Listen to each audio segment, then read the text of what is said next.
Michelle Thier was a lonely military wife trapped in a boring marriage. She's lonely. Her husband's never around. She was looking for more excitement.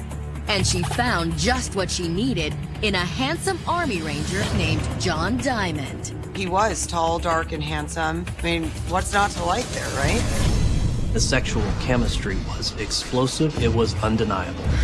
But the lovers' wild sexual adventures would soon be disrupted by a violent crime. There's blood all over the ground. Shot to the body and to the head. Now, follow investigators as they dig beneath the surface of a dangerous affair. Was he that obsessed with her, or was he really in love with her? And unravel the terrifying truth behind a twisted story of sex, lies, and murder. This was a match made in heaven that turned into the couple from hell, and everybody was talking about them. December 17th, 2000. Fayetteville, North Carolina. It was a week before Christmas, and all was calm in the small town. A video store manager was just closing up shop for the night when a distraught woman burst through the doors, begging for help. A woman, obviously upset, comes into the store and says, "My husband has been shot." He doesn't even have time to ask her if she's okay. She just says, "Call the police," and then she runs back out. The manager immediately called 911. And Fayetteville police rushed to the downtown address. They found the woman in a parking lot, cradling the unconscious and blood-covered body of her husband in her arms. He's been shot multiple times at close range. As EMTs assessed the man's injuries, police scrambled to secure the area. There's this sense that there might be a shooter somewhere in the vicinity. So it's a very tense and dangerous situation. At the same time, detectives were puzzled over the unusual scene. Why is this couple obviously dressed up for a Christmas party in this parking lot? What brought him here? Why did he get shot? What's going on? It's all a big question mark. The answers would lead investigators on a nationwide manhunt. And the true identity of the suspects would be more stunning than the crime itself.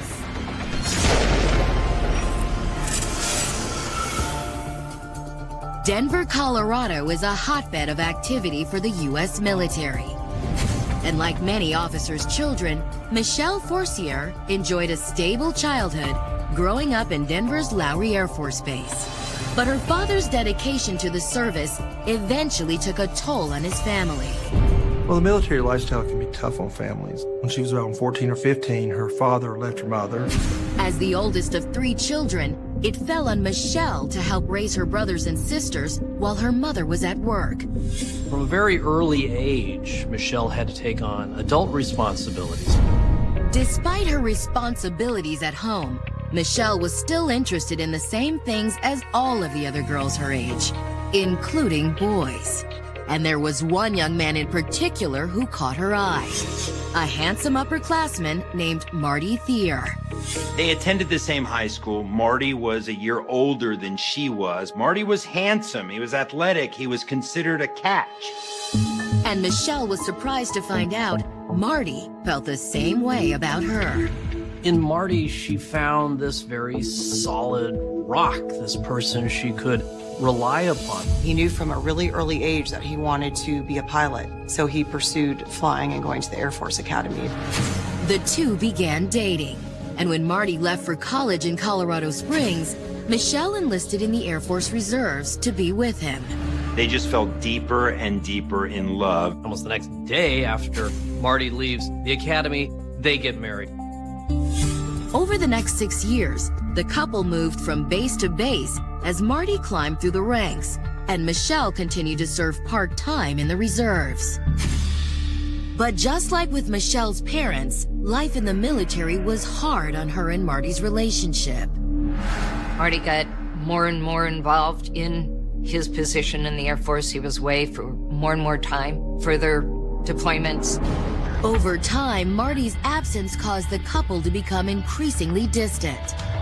When Marty was home, they often spent what little time they did have together fighting. But Michelle decided that instead of focusing on her marital problems, she would try to improve her life by going back to college to pursue a career in psychology. It was a natural choice for someone who'd been taking care of others since she was a young girl. Michelle really found herself in school and became more and more independent and passionate about what she was doing. She was very driven to get that degree and ultimately got her PhD. In 2000, Marty was restationed to Pope Air Force Base in North Carolina, where Michelle found a job as a psychologist in a local clinic. But Michelle and Marty's focus on their busy careers didn't give the couple much time to work on their relationship.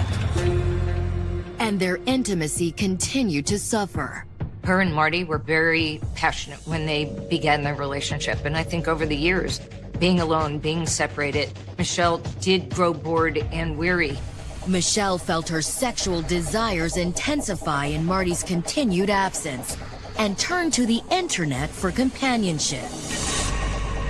She secretly created a profile on a website catering to cheating spouses, looking for a discreet lover to satisfy her needs. And in one of the chat rooms, she met the perfect candidate, 27-year-old John Diamond. Like Michelle, John had grown up in a military family near Fort Hood, Texas. John embraced the values of the military, discipline, loyalty. He liked the structure. After graduating high school, John enlisted in the Army, and John quickly set himself apart as a career soldier who lived and breathed Army culture. John Diamond was like an action hero. John's swagger made him as successful with women as he was on the battlefield. To a lot of women, he was very appealing, exciting, sexy. But John never stuck with one relationship for very long. I think he loved the chase more than he loved the relationship. But that changed when John was deployed in Panama, and he fell for a local girl named Lourdes. John asked her to move to the U.S. with him and get married. She was beautiful and she was exotic. He really thought that he had found the one. John and Lourdes made a life together in Fort Bragg, North Carolina. But after a few months of being stateside, domestic life began to bore him. John's a man of action. He's not the traditional white picket fence type of guy. He just could never really settle down. John found himself once again craving the sexual freedom and adventure of his days on deployment. But John knew that if he got caught having an affair, it wouldn't only be a risk to his marriage, it could cost him his military career as well. Because in the armed forces, adultery is a criminal offense. The reason for the law against extramarital affairs in the military is an affair can break down what they call unit cohesion. John knew he'd have to be careful, so he turned to the internet for help.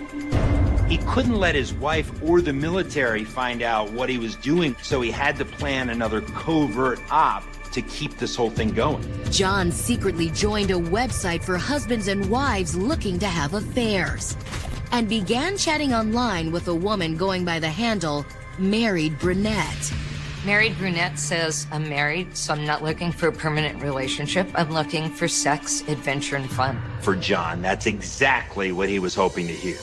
Like John, Married Brunette lived near Fayetteville. The two flirted for weeks, exchanging sexy photos and fantasies, until their desire grew so strong, they knew they had to meet in person. And that was when John finally discovered who his dream woman really was. Married Brunette told John her real name was Michelle Thier, and that she was an officer's wife. It was an especially risky proposition for an enlisted man to sleep with the wife of a superior officer. But despite the risks, the couple decided to give in to their curiosity and lust, meeting at a diner in March of 2000.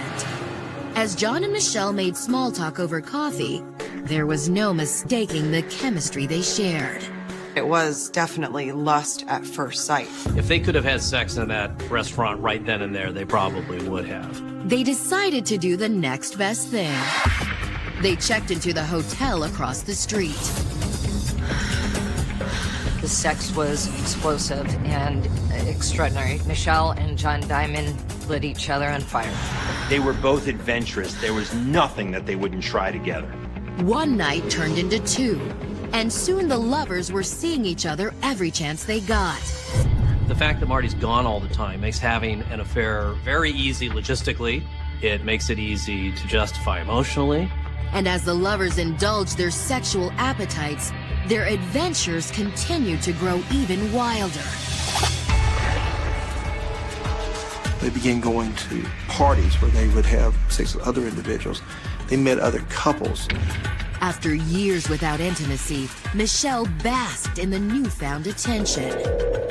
Michelle Thier wanted very badly to have a man in her life that would do what she wanted and that was obsessed with her. She wanted to be worshipped. All of the passion and excitement from her secret affair did wonders for Michelle's outlook on life, which Marty couldn't help but notice.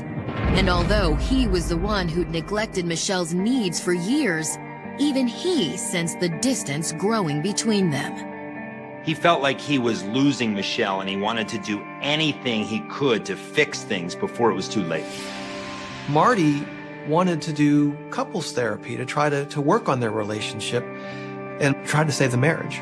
With the help of a therapist, Michelle and Marty were able to reconnect.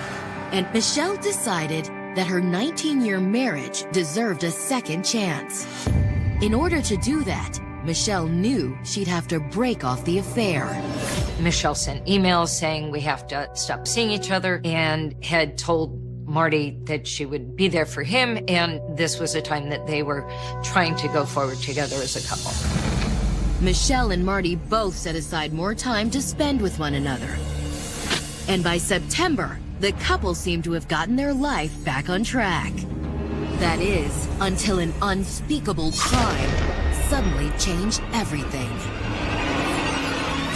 Coming up, detectives began the hunt for an elusive suspect. She saw a blur out of the corner of her eye. And details at the crime scene present a chilling clue. This person intended to assassinate him. Air Force wife Michelle Thier was looking to add a little excitement to her life when she began an affair with a strapping Army Ranger, John Diamond. It was tremendously passionate at a physical and an emotional level. But when her husband Marty sensed their 19-year marriage was in danger, he finally realized he'd been taking his wife for granted and made a last-ditch effort to keep her from leaving him. He wanted to do anything he could to fix things before it was too late. Over the next few months, the Thiers worked on their relationship, and it seemed they'd gotten their lives back on track. But then, tragedy struck. On December 17, 2000, police received a 911 call reporting a shooting in the parking lot of an office building. The first cop who gets there sees a woman cradling a bloodied man's head in her arms. The man appears to have been shot to the body and to the head, and there's a lot of blood on the pavement. The woman identified herself as Michelle Thier, and the man in her arms as her husband, Air Force Captain Marty Thier. He has no pulse, no heartbeat, and he's soon after declared dead on the scene. Michelle was clearly in shock, but did her best to walk detectives through the harrowing story of what had happened. Michelle says she and her husband were at a Christmas party that night, and she had to stop at the office on the way back because she had left some work there. They stop at her office, and she goes up the stairs to get the paperwork. Michelle told police that Marty had waited in the car while she went inside the office. But as she collected her paperwork, Michelle said she heard a chilling sound. all of a sudden there are gunshots coming from the parking lot. Michelle immediately rushed back outside, and her heart sank at what she saw. She found her husband on the pavement. He's been shot several times, and he is bleeding out. Police found Marty's wallet in his car nearby. It still had cash in it, which suggested the murder hadn't been the result of a robbery gone wrong. This is not a carjacking. No money seems to have been stolen. Doesn't look like any kind of a mugging. And blood found in the stairwell suggested Marty had gotten out of the car to check on Michelle when the killer shot him in the back. It appears that Marty Thayer was actually at the top of the stairwell when he was initially shot and then fell down to the base of the stairwell. But it was the final point-blank shot to Marty's head that painted an even more chilling picture to detectives. The killer went up to Marty to finish him off. It was obvious and clear that this person intended to assassinate him. He wasn't there to do anything else but to kill Marty Thayer. But who would want to kill Marty Thayer? And why? Experience told investigators that the killer would most likely be someone close to the victim. So they began by interviewing Marty's wife. The first person police look at, frankly, is Michelle. That's textbook. The surviving spouse is always going to be questioned. They ask about marital problems. They look at financial gain, perhaps an insurance policy. Michelle was happy to cooperate. She told police that while she and Marty did well financially, they were far from wealthy. And she was candid about some of the other problems she and Marty had dealt with in the recent past. She says, well, we're in a bumpy patch, but nothing major. But Michelle was quick to point out that her marriage to Marty was in much better shape now that they'd started counseling. In fact, she was so eager to prove her innocence, Michelle willingly submitted to forensic testing. They tested Michelle for gunpowder residue, and they didn't find any. So that told them that she was not the shooter. With Michelle eliminated as a person of interest, police move on to questioning Marty's fellow airmen at Pope Air Force Base. Everyone who worked with Marty was stunned by the news of his murder. There is no indication that Marty had any enemies or anyone else who may have done this to him. However, Michelle's co-workers were telling another story. While no one had noticed anything unusual at the Christmas party, they did have dirt to share on Michelle and Marty's marriage. They knew Michelle had been indulging in a secret romance with someone for several months. Michelle had confided in people that she had had an affair. Michelle's co-workers told police that they only knew the man she'd been cheating with by his first name, John. And according to them, things had gotten pretty hot and heavy. It was an open secret that Michelle and Marty had separated for the summer. She moved out, got an apartment, and John Diamond moved in with her. But after Marty made a concerted effort to win back her love, Michelle seemed eager to make the marriage work. In early September, Michelle decides to move back with him. She had done whatever she needed to do, and she wanted to be back with him. But detectives wondered, had the Thayers really fixed the problems in their marriage? Or had the affair escalated things to a new, more dangerous level? When police asked Michelle why she hadn't told them about the affair, she claimed it was because she had ended it 3 months ago, before Marty had been killed. She indicated that once she moved back into the marital home, that she was no longer seeing John Diamond. You certainly don't want to think that the person you're having an affair with is someone who's going to possibly kill your spouse. But when detectives looked into John Diamond's service record, they discovered some intriguing information about him. He was a trained sniper. The Army has trained him to be a killer. You've got a trained killer sleeping with the wife of an officer who was shot execution style. That's a pretty big red flag right there. Investigators wondered, had John decided to win Michelle back by taking her husband out of the picture permanently? Or was there something far more sinister going on?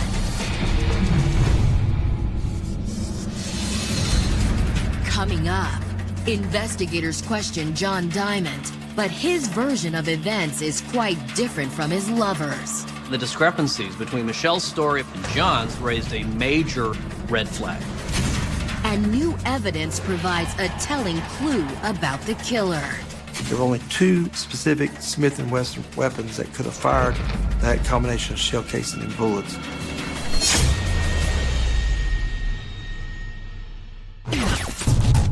The illicit affair between Michelle Thier and John Diamond had opened the lovers up to a world of obsession and sexual adventure.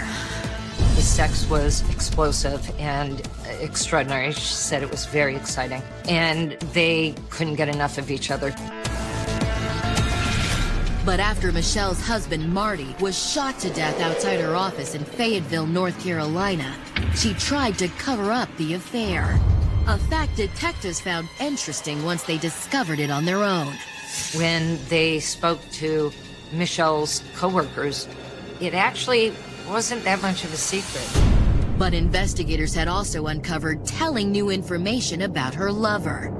John Diamond was a deadly trained sniper for the elite Army Rangers, which led police to wonder, did he have a role in Marty Thier's murder? Eager to learn more about Michelle's relationship with Sergeant John Diamond, investigators paid a visit to Fort Bragg. When police asked John where he was on the night of Marty's death, he claimed he was at home with his wife. John Diamond said he spent that evening in his home watching a rented movie, The Patriot, on the television. When detectives spoke with John's wife, Lourdes, she confirmed his story. She, in fact, corroborates that he spent the night there at the house. Completely gave him an alibi for the time of the murder. In a private interview without his wife, John admitted to having an affair with Michelle Thier, but he denied having anything to do with her husband's death. He basically tells them, I may be an adulterer, but I am not a murderer. John told police that he was having an affair with Michelle, and he was much more forthcoming with the information than she was. John told police he'd been disappointed when Michelle decided to move back in with her husband. But unlike the story Michelle had told police, John claimed that hadn't stopped them from continuing to see each other. He says they never broke up, that they kept sleeping together even though she went back with her husband. It was clear to detectives that one of the lovers was still lying to them. But which one? The discrepancies between Michelle's story about when the affair ended and John's raised a major red flag. Was this just a summer fling that ran its course? Or were they still seeing each other? And did one of them kill Marty Thier? To try and uncover the truth, police interviewed John's fellow soldiers on the base. They confirmed the couple were still sleeping together, but their relationship wasn't just sexual. From what John told them, he and Michelle had become completely obsessed with one another. He fell totally, madly in love with her and just was really at her beck and call. A search of John's military-issue computer revealed emails between John and Michelle, which proved that their passionate affair had continued long after Michelle claimed that she'd ended it. Police wondered, had John become so consumed with Michelle that he'd been driven to kill her husband so he could have her all to himself?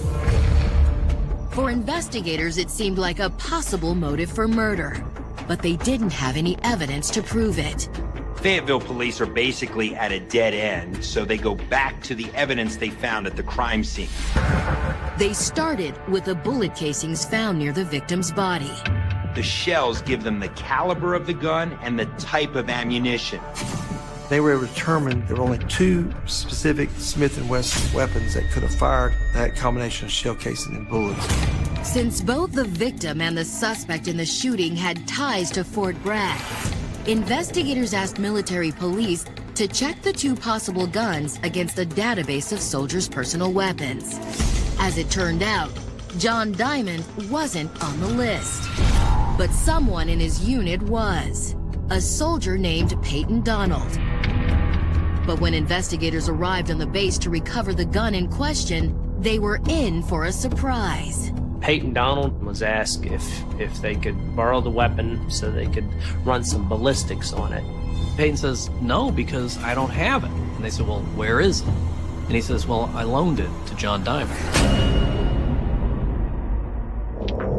Peyton told police he and John Diamond were good friends. So when detectives told him that they suspected John had used a gun to shoot an Air Force officer, Peyton insisted that it couldn't be true. He tells them there has to be some kind of mistake, that he'll get the gun back so that they can do ballistics testing and clear John's name. Peyton called his old buddy to get the gun back. However, in the 3 days since police had spoken to him, John had requested leave for a weekend getaway. John's out of town for the weekend, but he says he'll give it back to Peyton when he returns to the base. But before police could collect the gun into evidence, their case would take an unexpected turn.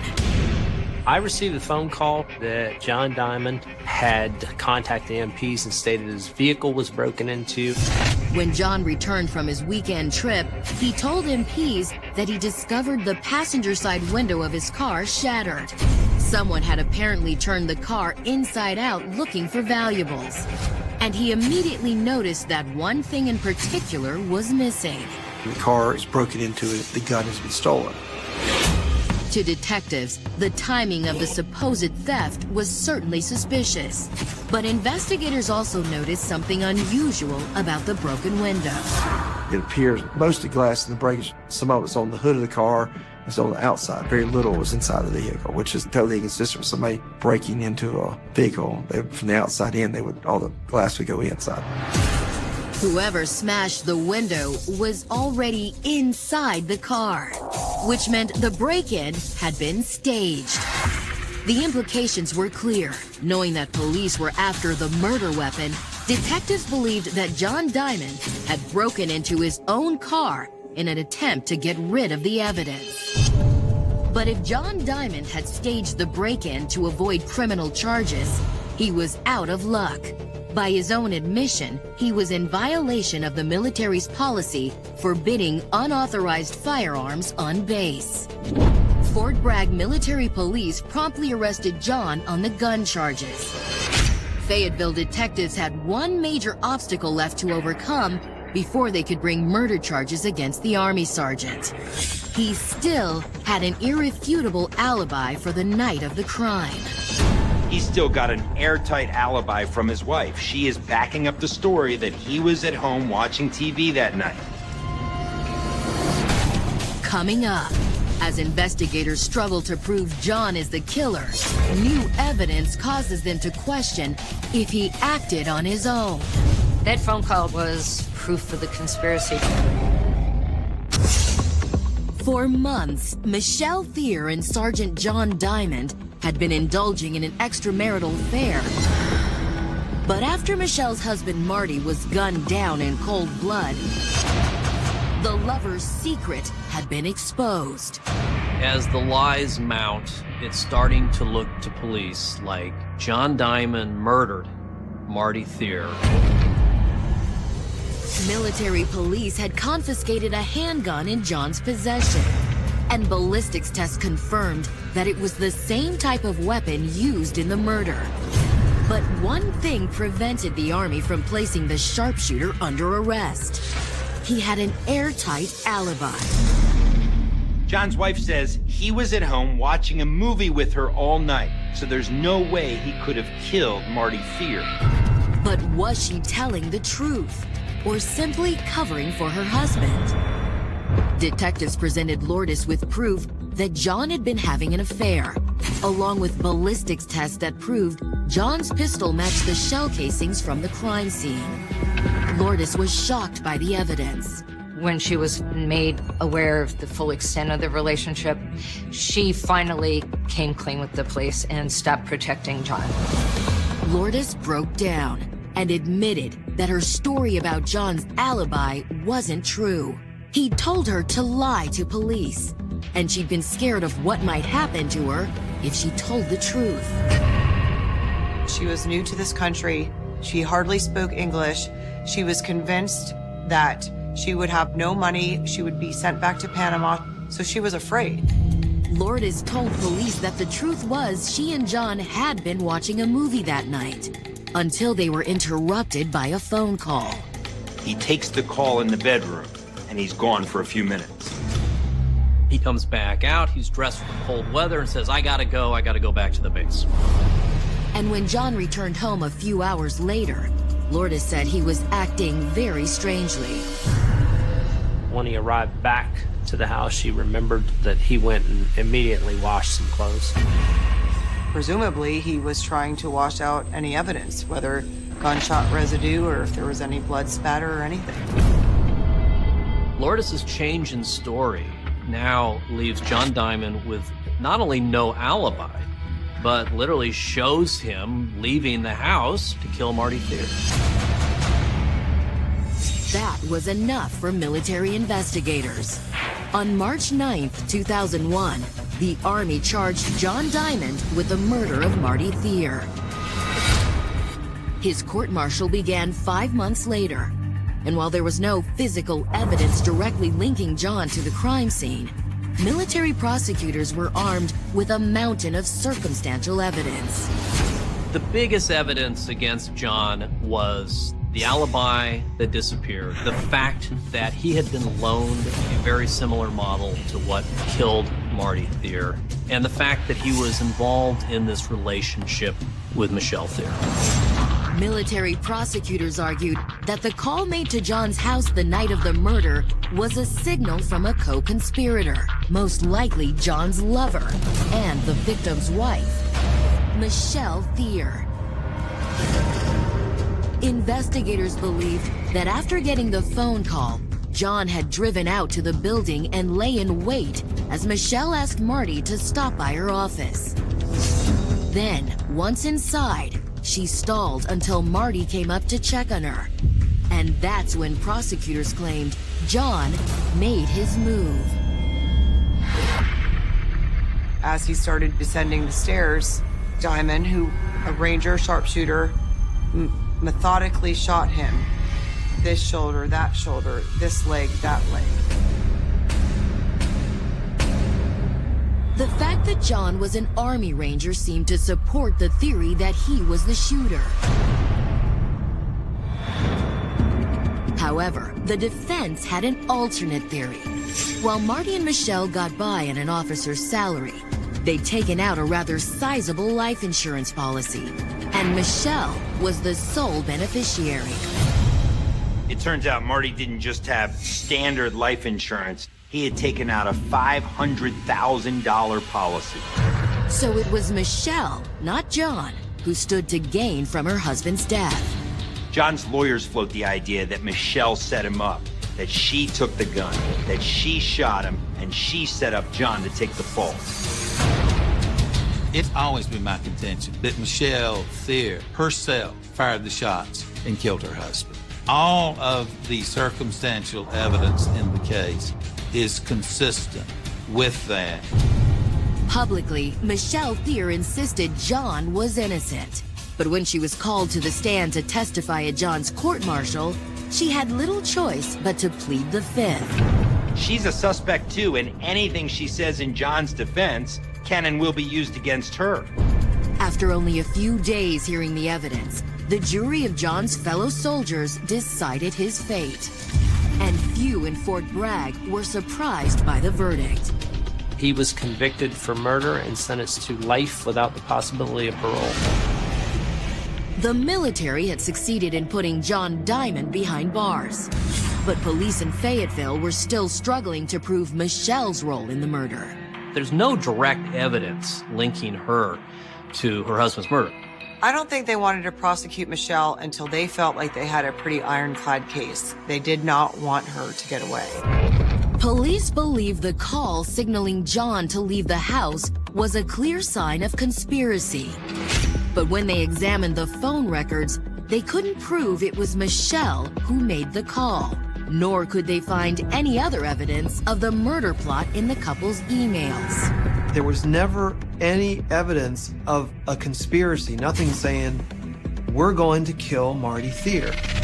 But detectives did find records of a trip Michelle had taken with John to the Caribbean on October 18th, 2000, just weeks after she'd supposedly reconciled with her husband.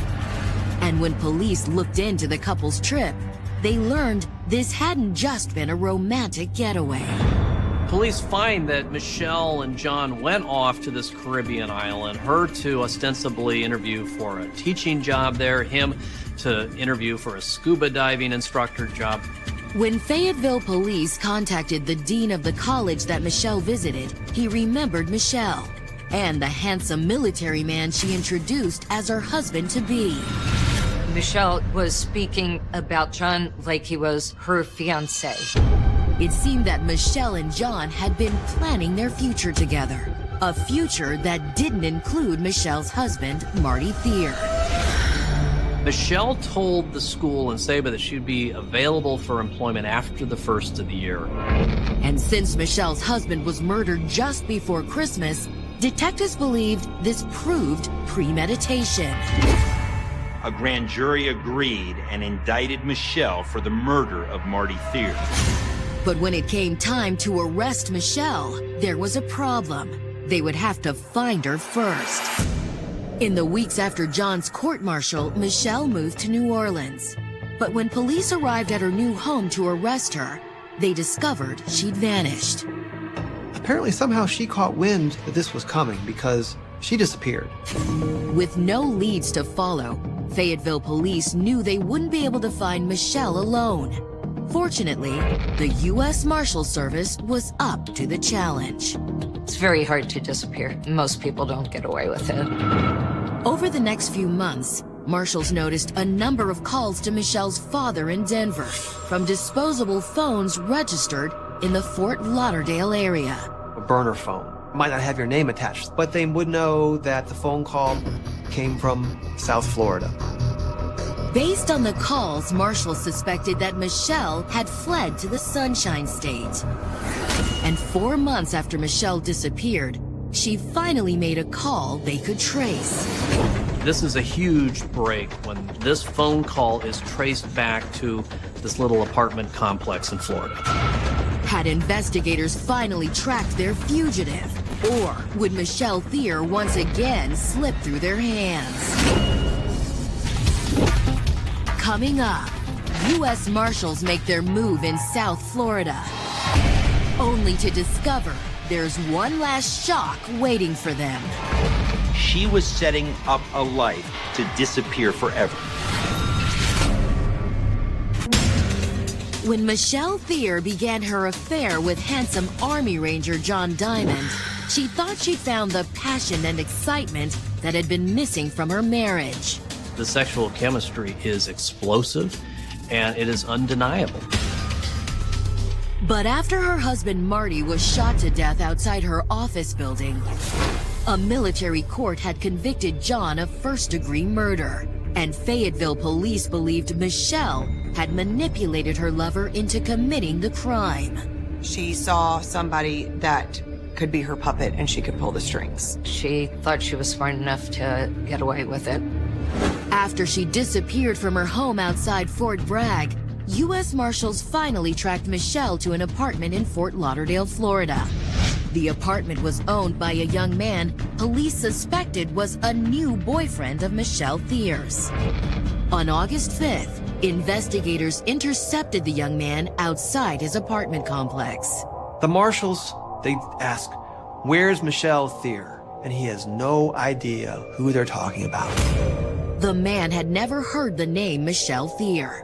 When police asked him about the woman living with him, he identified her as his girlfriend, Liza Pendergon. But when investigators told him they suspected she was a dangerous fugitive, the man was more than willing to help them apprehend her. They said she murdered her husband, and he just points them right at the apartment. Detectives cautiously approached the apartment to apprehend their suspect, but the woman who opened the door looked nothing like Michelle. This woman had blonde hair and a swollen face. It appeared as if she had had extensive plastic surgery. But despite her attempts to change her appearance, police were able to get the woman to admit she was Michelle Thier. And they immediately arrested her on charges of first-degree murder. They find books on how to change your identity. They find travel brochures. She was setting up a life to disappear forever. But while investigators had finally apprehended their killer, it would be 2 years before Michelle Thier stood trial. Prosecutors argued the same tale of conspiracy that convicted John Diamond, but with a sinister twist. They argued that John wasn't just Michelle's partner in crime, that he, in fact, was the murder weapon. She used her powers of manipulation, she used her body, she used sex, she used all these different things to make John Diamond kill her husband. The state presented hundreds of emails that they argued proved Michelle used lies and manipulation to work John Diamond into a jealous frenzy. And once the deed was done, she'd shown absolutely no remorse. In fact, prosecutors said Michelle almost seemed delighted with the fact that she'd been able to somehow escape justice. Michelle kept a diary while she was on the run. And this was not a scared woman running away. She never seemed happier. When the jury returned with its verdict, it was clear they believed the prosecution had made its case. They found her guilty of first-degree murder. Her sentence, life without parole. Michelle was stunned by the outcome. When the guilty verdict came down, Michelle froze. There was no reaction. And when the judge asked if she had anything to say, she just shook her head no. While Captain Marty Thier's killers had been brought to justice, many were left wondering why his wife found it necessary to get rid of him at all. But in the end, her desires and obsessions had left one man dead and the other in jail for life. Marty Thier would be alive today, but for Michelle Thier. Michelle Thier manipulated John Diamond, put him in a state of mind where he was capable of killing, and then directed him and gave him a plan. This was a match made in heaven that turned into the couple from hell.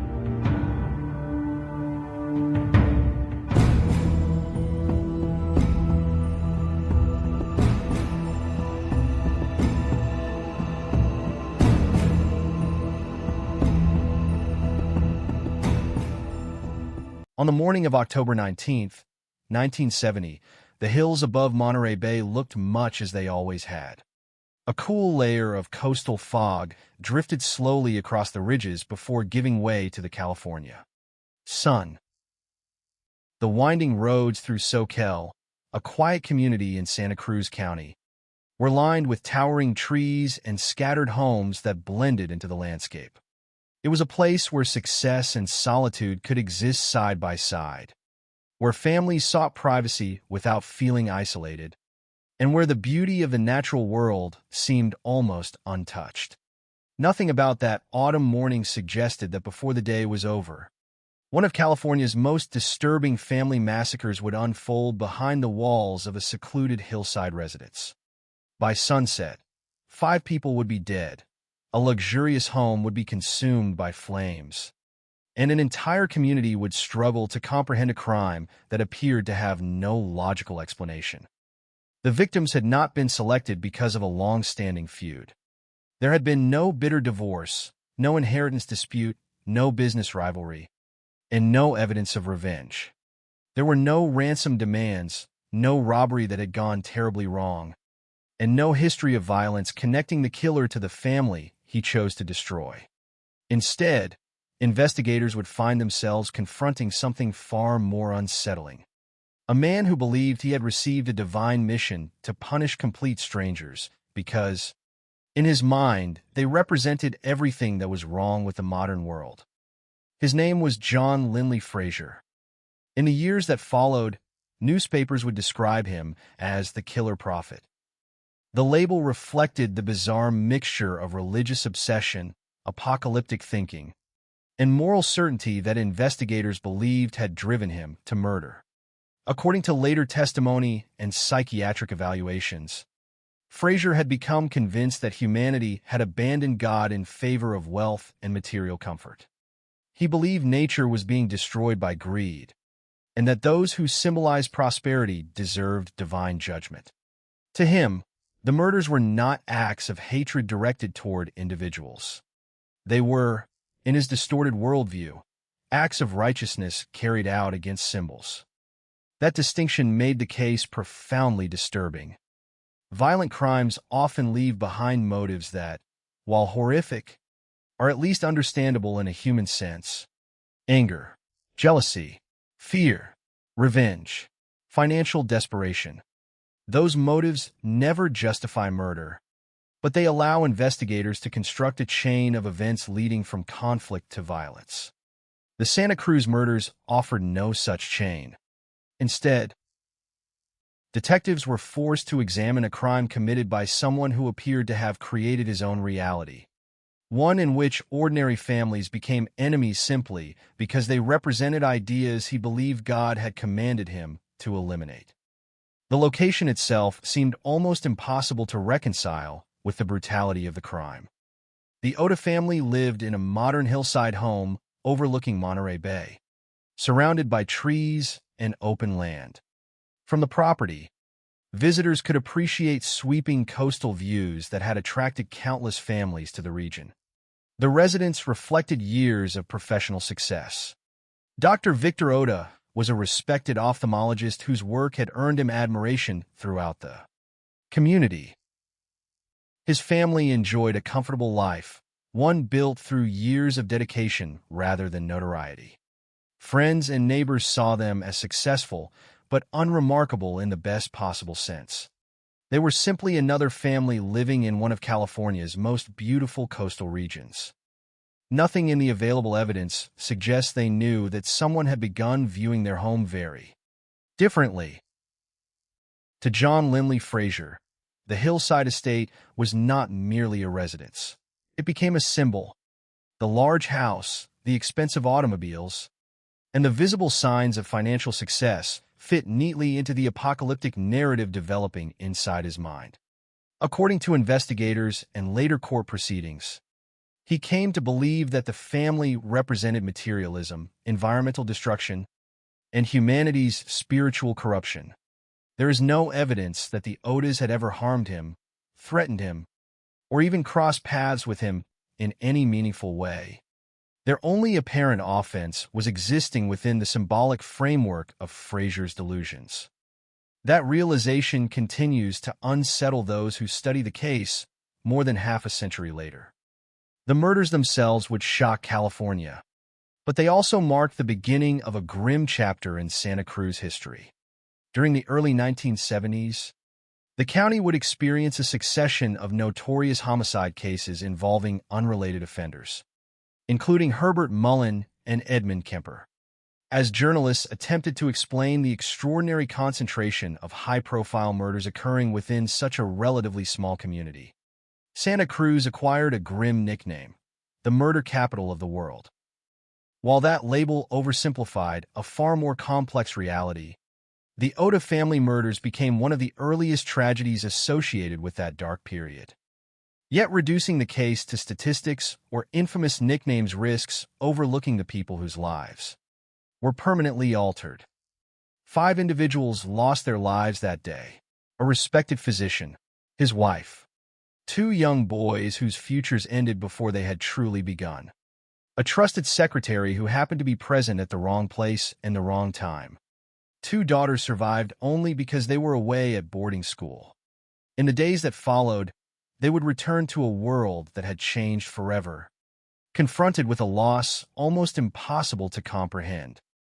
For investigators, the crime scene presented another challenge. Fire had consumed much of the residence, suggesting an attempt to destroy evidence. A manifesto had been left behind declaring that World War III had begun and that those who destroyed nature deserved death. The message spoke not of personal revenge, but of ideology, prophecy, and divine judgment. It transformed what might otherwise have appeared to be a multiple homicide into something far stranger, a crime committed under the belief that murder itself had become a sacred duty. Even before detectives identified the suspect, one question overshadowed every other. Who could look at an ordinary family and see an enemy of God? The answer would not be found in the Oda's lives. Instead, it would emerge from the isolated existence of a man living in a tent on the hills near Soquel. A former auto mechanic whose increasingly extreme religious beliefs had separated him from society. Family members had reportedly tried to persuade him to seek psychiatric treatment. Those efforts failed. In the week before the murders, he allegedly warned his wife that materialistic people would have to die. At the time, those words sounded disturbing but abstract. Only after October 19th would they be recognized as a chilling indication of what was about to happen. This is not a story about a criminal mastermind or an elaborate conspiracy. It is not a mystery built upon hidden identities or decades of deception. The identity of the killer would be established only days after the murders. Instead, this is a story about how an ordinary landscape became the setting for extraordinary violence. How a family with no known connection to their killer became the targets of an imagined holy mission. And how one man's increasingly detached view of reality culminated in an act that permanently scarred an entire community. Before examining the investigation, the manifesto, the arrest, and the courtroom proceedings, it is essential to begin where every true crime story should begin, not with the man who took 5 lives, but with the people whose lives were taken. Their story, and the quiet life they built above Monterey Bay, deserves to be understood before everything changed. Before the names of John Linley Frazier and the Santa Cruz murders became permanently linked in California's criminal history, there was another name that defined the story for the local community, Oda. Long before the tragedy of October 19th, 1970, the Oda family was known not because of violence or notoriety, but because of a life built around professional achievement, family, and stability.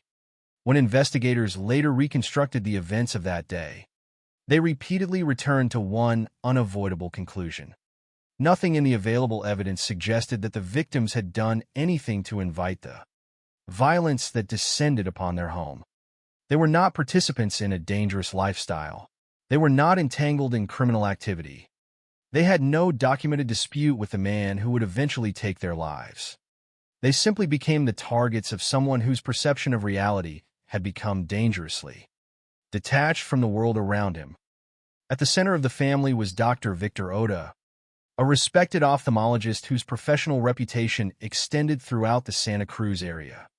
Becoming a physician required years of education, discipline, and commitment, and by 1970, he had established himself as a successful medical professional. Patients knew him through his work, colleagues respected his career, and his success allowed him to provide a comfortable life for his family. In later discussions of the case, his occupation was frequently mentioned because it illustrated the contrast between the ordinary life he had built and the extraordinary violence that ended it. He was not a public figure seeking attention, nor was he involved in controversies that might have placed him at risk. To those around him, he represented the image of a hard-working doctor whose life revolved around his profession and his family. Beside him was his wife, Virginia Oda. Public records connected to the case preserve far fewer personal details about her daily life than they do about the investigation that followed her death. But one fact remains clear. She was the center of a household raising 4 children, while sharing in the life that she and Victor had built together. Like many victims of violent crime, her identity has too often been overshadowed by the notoriety of the man who killed her. Yet before October 1970, she was not a victim. She was a wife, a mother, and part of a family whose future appeared secure. The Odas had 4 children.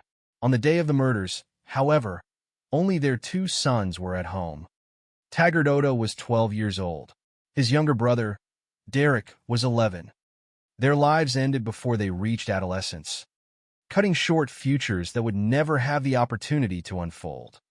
Because of their ages, there are few surviving public descriptions of their personalities, interests, or ambitions within the available case material.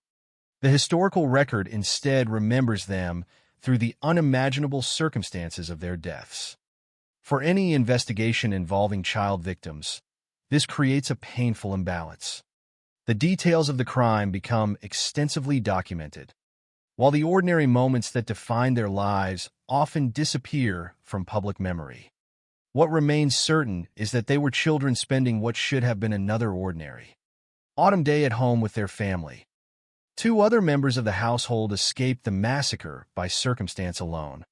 The Oda's two daughters were away attending boarding school on October 19th. Their absence meant they were not present when John Lindley Frazier entered the property.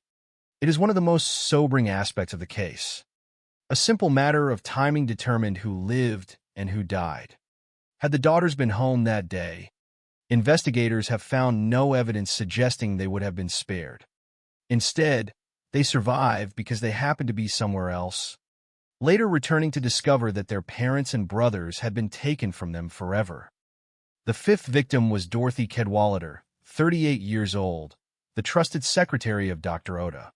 Her presence inside the residence reflected a professional relationship built on trust and routine.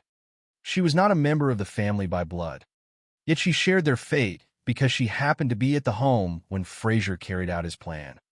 Like the Odas, there is no evidence that she had any connection to the killer or any reason to believe she faced danger that day.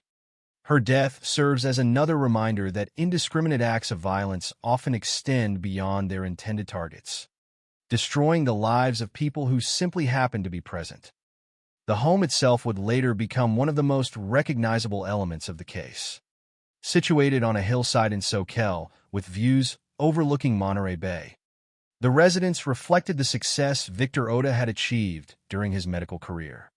Contemporary accounts described it as a large modern house positioned within a peaceful natural setting. The property combined privacy with remarkable scenery, qualities that made the area attractive to families seeking a quieter life outside larger California cities. The landscape surrounding the home featured rolling hills, mature trees, and open views toward the Pacific coastline. It was a setting that many people associated with tranquility rather than violence. The family also owned a Rolls-Royce, another detail that became significant only because of the killer's distorted thinking.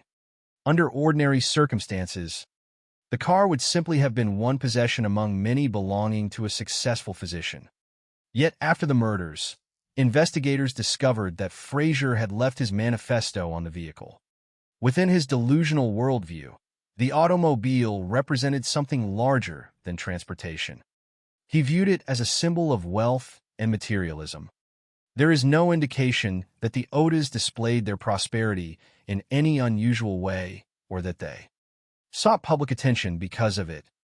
Their possessions became important only because the killer assigned them a symbolic meaning that existed entirely within his own belief system. This distinction is essential when examining the case. It can be tempting to search for hidden motives or overlooked conflicts, but investigators found no credible evidence of any personal relationship between John Lindley Frazier and the Oda family. There was no documented history of arguments, legal disputes, financial disagreements, or social interactions that might explain why this particular household became the target. The available evidence instead indicates that Frazier selected the family because he viewed them as representatives of broader ideas that had come to dominate his increasingly delusional worldview. In his mind, their successful careers, expensive home, and visible prosperity transformed them into symbols of everything he believed God had commanded him to destroy. From the perspective of law enforcement, this absence of a personal connection complicated the investigation. Detectives often begin homicide inquiries by examining relationships, spouses, relatives, coworkers, business partners, or acquaintances. Those closest to the victim statistically account for many acts of violence. The Oda murders challenged those assumptions. The victims' lives revealed no obvious suspect, no history of threats, and no conflict pointing toward an individual seeking revenge. Instead, investigators gradually realized they were dealing with a crime motivated by ideology rather than personal grievance. For the Santa Cruz community, the murders shattered an assumption that peaceful surroundings naturally offered protection from extraordinary violence. The Odas lived in a desirable neighborhood, surrounded by natural beauty and far removed from the crowded urban environments often associated with serious crime. Their home overlooked one of California's most picturesque coastlines. Yet geography could offer no defense against someone whose motivations originated not from circumstance, but from deeply held delusions. As the investigation progressed, detectives increasingly understood that the victims had been chosen not for who they were as individuals, but for what they represented in the mind of their killer. That realization made the tragedy even more difficult to accept. Their accomplishments, their home, and the comfortable life they had built through years of work became, in John Linley Frazier's imagination, evidence of moral corruption rather than ordinary success. The Oda family never had the opportunity to defend themselves against those accusations because they never knew they had been accused in the first place.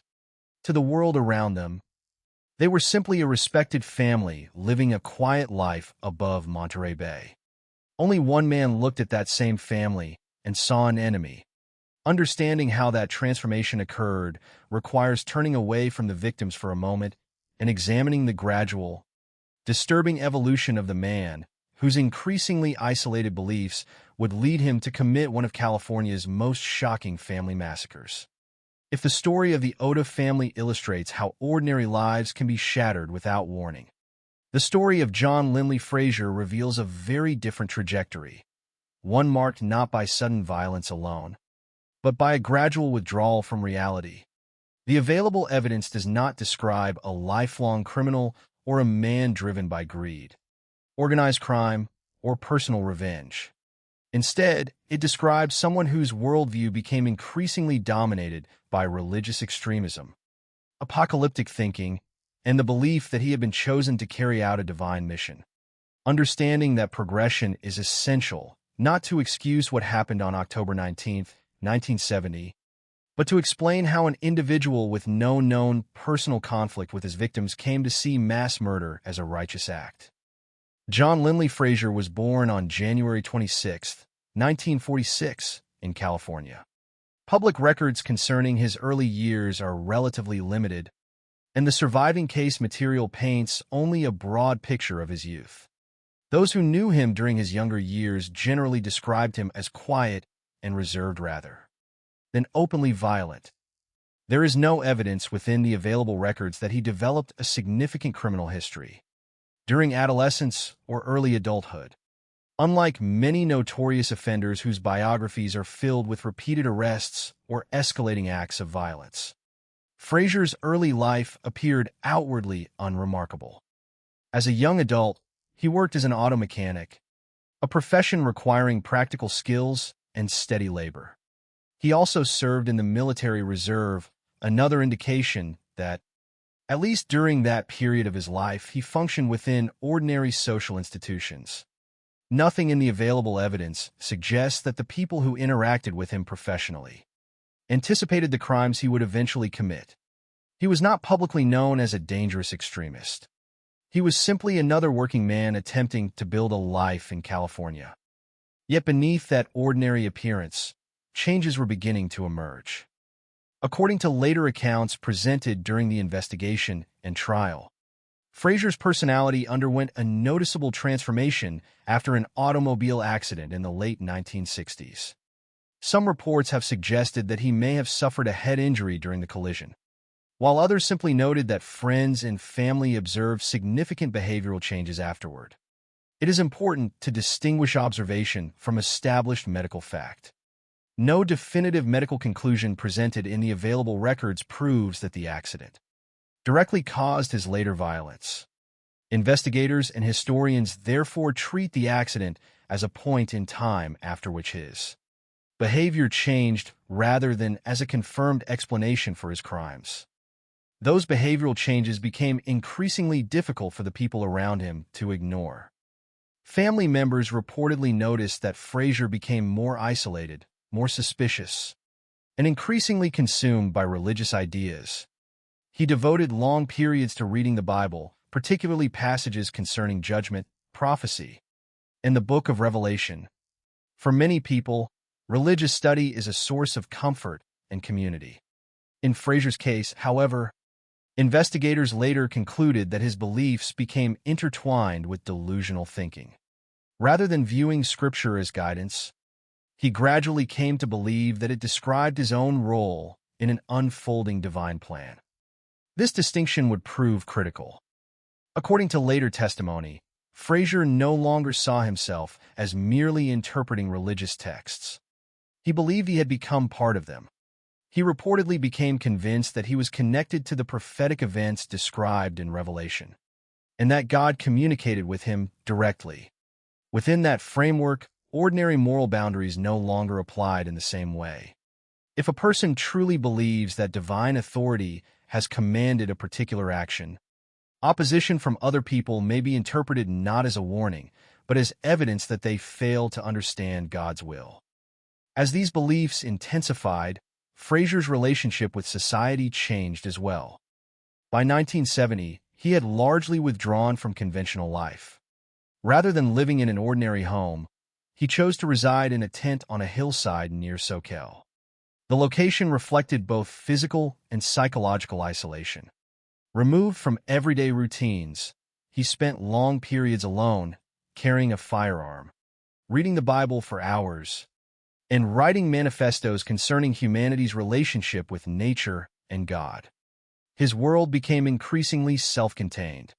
There were fewer opportunities for ordinary social interaction and fewer voices capable of challenging the ideas that had taken hold in his mind.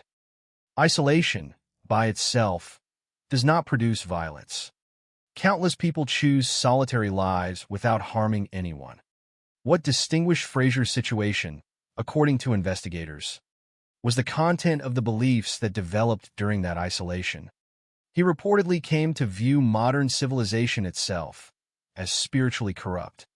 Wealth, luxury, and material success were no longer simply aspects of contemporary society. In his eyes, they became evidence that humanity had rejected God and embraced moral decay. This conviction extended beyond abstract philosophy.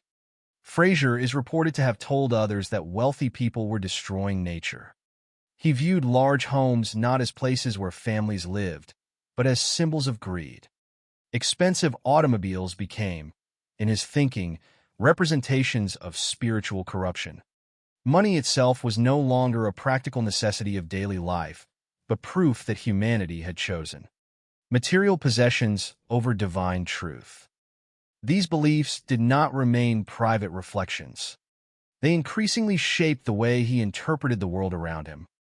One of the most troubling aspects of the available evidence is that people close to Fraser recognized that something was wrong. Family members reportedly urged him to seek psychiatric treatment, believing his mental state had deteriorated significantly. Those efforts were unsuccessful. He refused treatment, continuing instead to immerse himself in his increasingly rigid belief system. In retrospect, those unsuccessful attempts carry enormous emotional weight. They suggest that at least some people recognized his growing instability, even if they could not have predicted the precise form it would eventually take. The warning signs became even more explicit during the week leading up to the murders. According to later accounts, Fraser told his wife that materialistic people would have to die. At the time, the statement was disturbing but vague. People sometimes express extreme opinions without acting upon them, and there is no indication that those around him interpreted the remark as an imminent threat against a specific family. Only after the murders did those words acquire their horrifying significance. Looking backward, investigators viewed the statement as evidence that he had already begun translating his beliefs into concrete plans for violence. What makes this progression particularly disturbing is the absence of any personal hatred directed toward the eventual victims. Fraser did not spend years feuding with the Oda family. He was not seeking revenge for a perceived injustice committed by them. Instead, he had reached a point where individuals no longer mattered as individuals. They became symbols, Their personal histories, their kindness, their professions, even the presence of children within the household, ceased to have meaning because they had been replaced by ideological labels created entirely within his own mind. In many homicide investigations, detectives eventually uncover a tangible motive linking offender and victim. Financial disputes leave paper trails. Personal conflicts leave witnesses. Romantic jealousy leaves emotional evidence. The Santa Cruz murders offered none of those familiar patterns. The available evidence instead points toward a man whose decisions emerged from a deeply distorted internal reality rather than from interpersonal conflict. Investigators would later conclude that Frazier had begun preparing for violence before October 19th. The firearm he carried, the restraints used during the murders, the materials later employed to set fire to the residence, and the manifesto he intended to leave behind all suggested planning rather than impulse. The murders were not the result of a sudden emotional outburst. They reflected deliberate preparation carried out in service of beliefs that had been developing over time. By the autumn of 1970, John Linley Frazier had become a man living between two worlds. To those who occasionally encountered him, he was an isolated former mechanic residing in a tent on the hills above Soquel. Inside his own mind, however, he believed he was participating in a divine struggle between righteousness and corruption. That imagined conflict required enemies, and eventually he found them, not among people who had wronged him, but among strangers whose success and prosperity fit the symbolic roles he had assigned them. Before carrying out his plan, one final question remained unresolved. Why did the Oda family, among all the prosperous households in Santa Cruz County, become the chosen target of the mission he believed God had given him? One of the first questions investigators ask after any homicide is often the simplest: why these victims? In many cases, the answer begins to emerge almost immediately. A spouse becomes a suspect after years of domestic conflict. A business partner is discovered to have a financial motive. A former friend harbors resentment that eventually turns violent. Even when crimes appear random at first glance, detectives frequently uncover a chain of relationships connecting the offender to the victims. Those connections become the foundation upon which the investigation is built. In the case of the Santa Cruz murders, however, detectives found themselves confronting something profoundly different. As they examined the lives of the Oda family and searched for any evidence of conflict, they repeatedly arrived at the same conclusion. There was no meaningful personal relationship between John Linley Frazier and the people he murdered. That absence of connection became one of the defining characteristics of the entire case. Dr. Victor Oda was a respected ophthalmologist whose professional life centered on caring for patients in the Santa Cruz community. There was no documented history suggesting he had ever treated Frazier, argued with him, employed him, or become involved in any dispute that might explain the violence. Virginia Oda likewise had no known interaction with the man who would eventually enter her home. The same was true for their sons, Taggart and Derek, and for Dorothy Cadwallader, the family's trusted secretary. Investigators examined the possibility of hidden relationships or overlooked encounters. Yet the available evidence never established any significant personal connection between the killer and his victims. For experienced detectives, this created an unsettling problem. Without a relationship, there was no obvious motive. Without a motive, it became difficult to understand why one particular family had been singled out while countless others living in the same region remained untouched. Santa Cruz County contained many successful professionals, attractive homes, and prosperous neighborhoods. If robbery had been the objective, there were easier opportunities. If revenge had motivated the crime, there should have been a history connecting offender and victim. Neither explanation fit the available evidence. Gradually, investigators realized they needed to stop searching for a motive rooted in the victims' lives and instead examine the beliefs that existed entirely within the mind of John Linley Frazier. As detectives reconstructed his behavior before the murders, a disturbing pattern became increasingly clear. Fraser's decisions were guided not by objective reality, but by a deeply distorted ideological framework shaped by religious delusions and an extreme rejection of material wealth. According to later testimony and investigative findings, he had become convinced that modern society had abandoned spiritual values in favor of greed. In his mind, large homes, luxury automobiles, and financial success no longer represented the results of education, hard work, or professional achievement. They had become visible symbols of humanity's moral collapse. The Oda family happened to possess many of the characteristics that fit this symbolic framework. Their home stood on a hillside overlooking Monterey Bay, a modern residence that reflected years of professional success. The property was spacious and offered remarkable views of the California coastline. To neighbors, it represented the rewards earned through dedication and education. To Fraser, however, it became something entirely different. According to investigators, he believed that homes like the Oda residence represented humanity's willingness to reshape and exploit the natural landscape for personal comfort. Within his increasingly rigid worldview, such development was not merely construction. It was evidence that people were destroying God's creation. The family's Rolls-Royce carried similar symbolic meaning. For most observers, the automobile was simply one possession owned by a successful physician. It reflected financial prosperity, but revealed little about the family's character. Investigators found no evidence suggesting the Odas flaunted their wealth or sought admiration because of it. Yet Fraser did not evaluate the vehicle as most people would. Instead, it became another object onto which he projected his beliefs. Expensive possessions, in his mind, demonstrated humanity's devotion to material wealth rather than spiritual truth. The Rolls-Royce, therefore, became more than transportation. It became, within his distorted thinking, evidence of corruption. This difference between reality and perception is essential to understanding the case. Nothing about the Oda family's lifestyle violated the law or suggested moral wrongdoing. The conclusions that Fraser reached existed entirely within his own belief system. Investigators later emphasized that the murders were not responses to actions taken by the victims, but responses to meanings invented by the offender.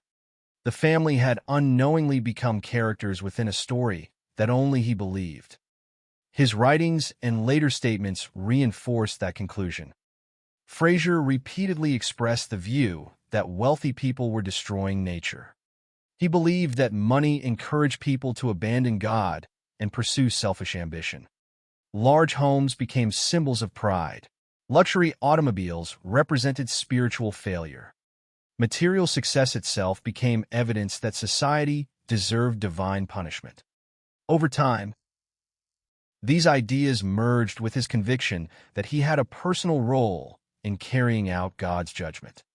Once those beliefs fused together, identifying symbolic targets became, in his own mind, a sacred responsibility rather than a criminal act. It is important to recognize the difference between strongly held beliefs and delusional thinking.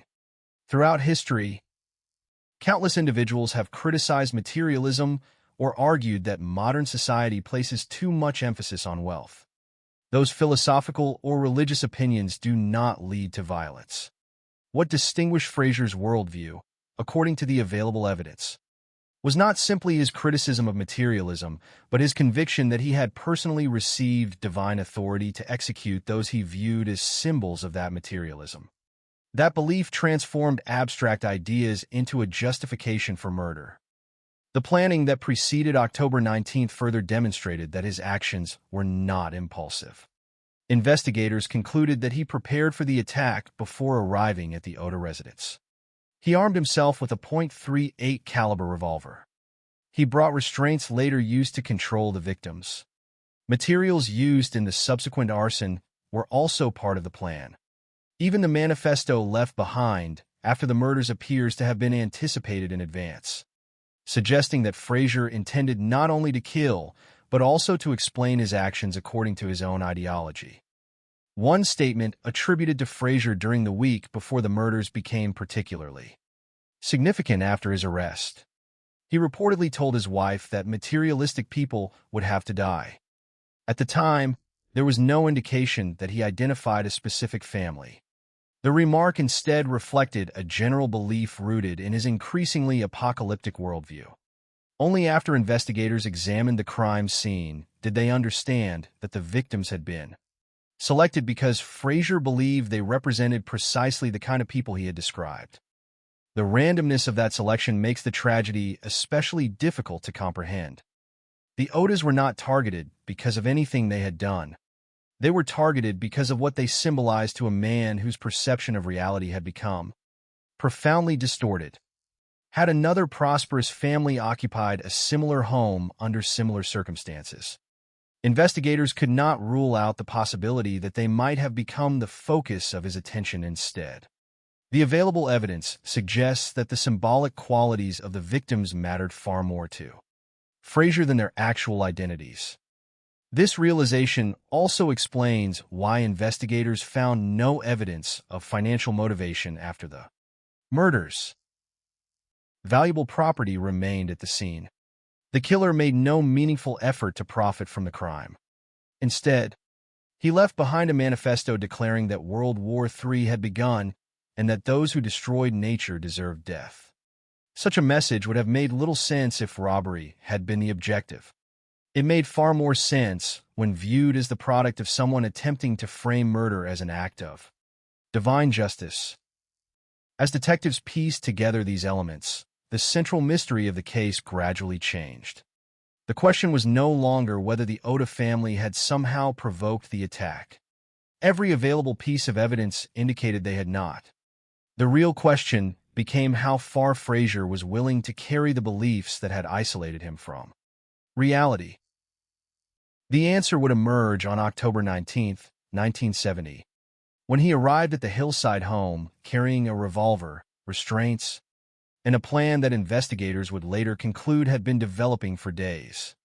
What followed was not a spontaneous act of violence, but a carefully executed sequence of events that would leave 5 innocent people dead and forever alter the history of Santa Cruz County. By the time the sun rose over the hills of Soquel on October 19, 1970, John Linley Frazier had already crossed an invisible line. According to the evidence later presented by investigators, what happened that day was not an impulsive explosion of anger or a crime committed in the heat of an argument. The available facts point instead to preparation. Frazier armed himself with a .38 caliber revolver before making his way toward the Oda residence. He also carried materials that would later be used during the crime, including restraints used to control the victims and items connected to the fire that would eventually consume much of the home. The sequence of events that followed would reveal a level of planning inconsistent with a spontaneous act. Every major decision, from controlling the occupants to leaving behind a written manifesto, suggested that the attack had been envisioned before he ever reached the property. The Oda home stood quietly on the hillside overlooking Monterey Bay, separated from the outside world by distance and the natural landscape surrounding it. The setting, peaceful under ordinary circumstances, unintentionally worked in the attacker's favor. There were no crowds of neighbors nearby, no busy sidewalks, and no immediate witnesses capable of intervening. Investigators would later conclude that Frazier selected his moment carefully enough to gain control of the household before anyone outside realized something was terribly wrong. Exactly how he first entered the property has never been reconstructed in complete detail from the available evidence. What investigators were able to establish, however, was that he succeeded in confronting members of the household while armed with his revolver. Rather than immediately opening fire, Frazier chose a different course of action. He began controlling the people inside the residence one by one. This detail would become one of the most chilling aspects of the case. The evidence suggested that Frazier did not simply encounter all 5 victims at the same moment. Instead, he He gradually took control of the situation as individuals were present or returned to the home. Detectives later concluded that he intentionally kept the victims alive while waiting until everyone he intended to target had been gathered together. This conclusion helped explain another important observation made during the investigation. Despite the number of victims, there was relatively little evidence of a prolonged struggle throughout the residence. Investigators believed the revolver itself played a central role in maintaining control. Faced with an armed attacker, the victims would have understood the immediate danger confronting them. According to the reconstructed sequence of events, Frazier ordered them to comply rather than resist. Available evidence indicated that the victims were restrained using scars before being moved from inside the residence toward the swimming pool area outside. The use of restraints suggested organization rather than panic. It also demonstrated that Frazier intended to maintain complete control over every stage of the attack. For investigators attempting to reconstruct those moments, the absence of surviving eyewitnesses presented an enormous challenge. Every member of the targeted group was killed. As a result, the precise conversations that occurred inside the home can never be known. Detectives instead relied upon physical evidence, forensic examination, and Frazier's later admissions to piece together the most probable sequence of events. Their reconstruction remains necessarily limited to what the evidence could support, leaving many personal moments forever beyond recovery. What appears clear is that the victims were eventually brought to the area surrounding the swimming pool. The pool would become one of the defining locations of the crime scene. It was there that the killings occurred. According to the forensic findings summarized during the investigation, Dr. Victor Oda suffered multiple gunshot wounds, including shots fired from behind. The pattern of injuries suggested that he had been deliberately executed rather than killed during a chaotic struggle. The remaining 4 victims, Virginia Oda, 12-year-old Taggart Oda, 11-year-old Derek Oda, and Dorothy Cadwallader, were each primarily killed by close-range gunshots to the back of the head. The evidence indicated that the shootings occurred at close proximity, reinforcing investigators' conclusion that the victims remained under the attacker's control until the final moments. The victims included 2 children. That fact continues to distinguish the Santa Cruz murders as one of the most devastating family massacres in California history. There is nothing in the available evidence suggesting that age influenced Frazier's decisions. Within his delusional belief system, the symbolic meaning he attached to the family appeared to outweigh every other consideration. The children were not spared because, in the distorted reality he had constructed, they remained part of the household he believed represented the materialism he imagined he had been commanded to destroy. After the shootings, the violence did not immediately end.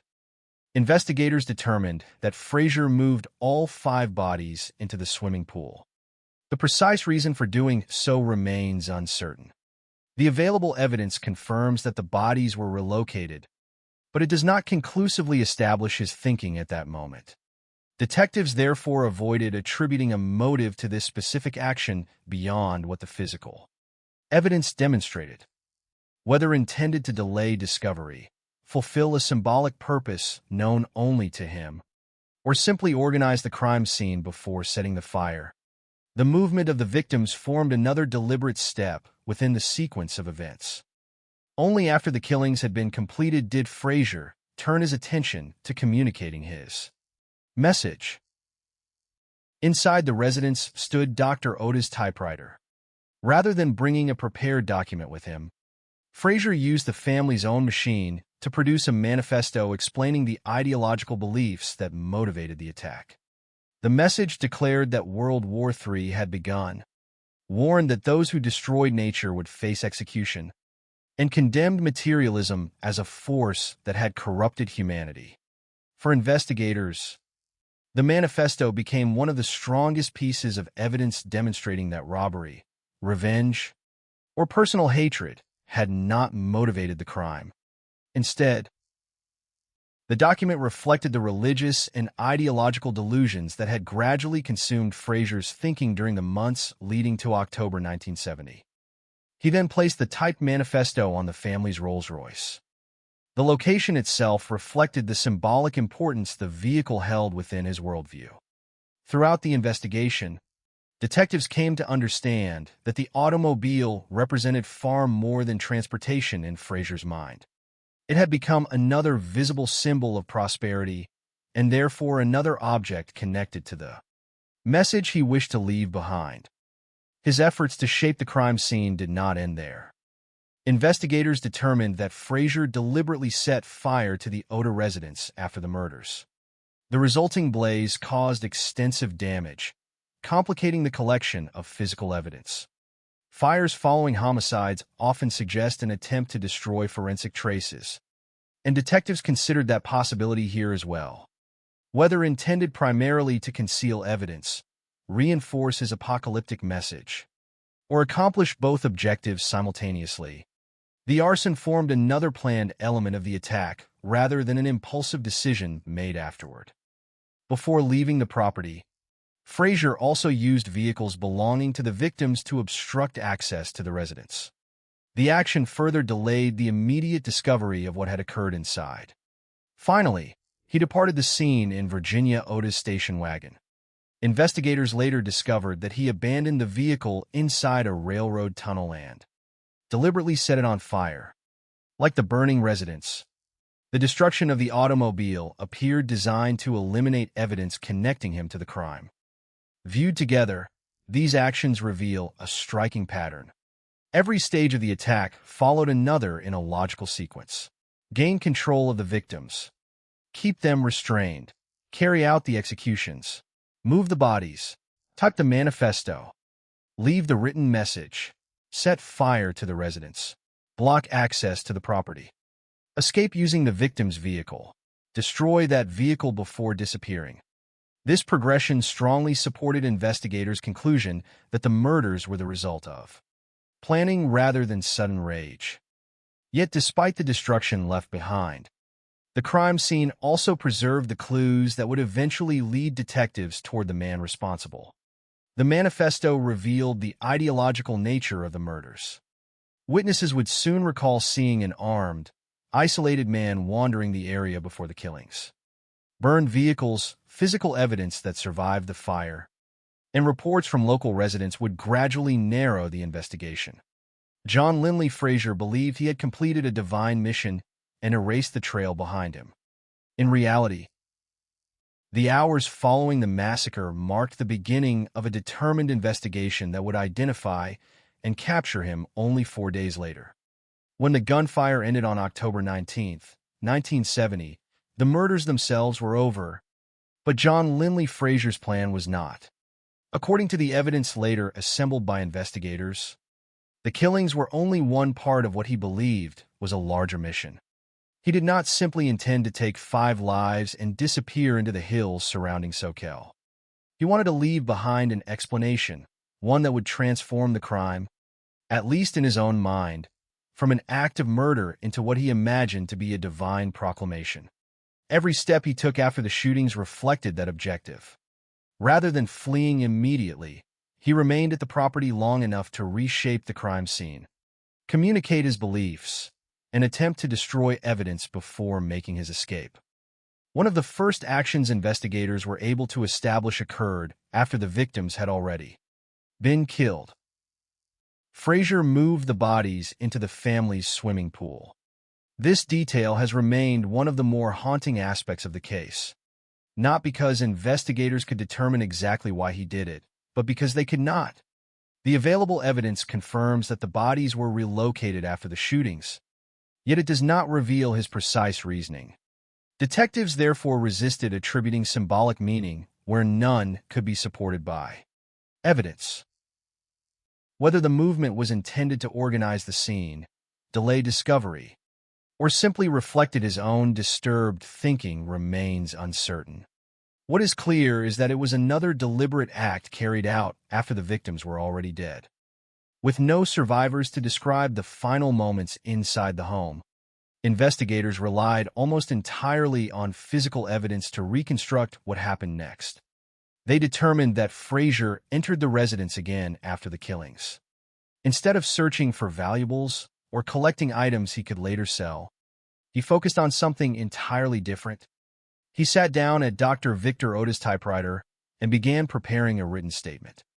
This decision reveals a great deal about the nature of the crime. Had robbery been the objective, time spent typing a document would have increased the risk of being discovered. Had the murders been driven by uncontrolled rage, there would have been little reason to remain inside the house at all. Yet Frazier chose to stay because the violence itself was not, in his mind, the complete message. The killings and the manifesto were inseparable parts of the same imagined mission. Investigators later recovered the typed document that Frazier left behind.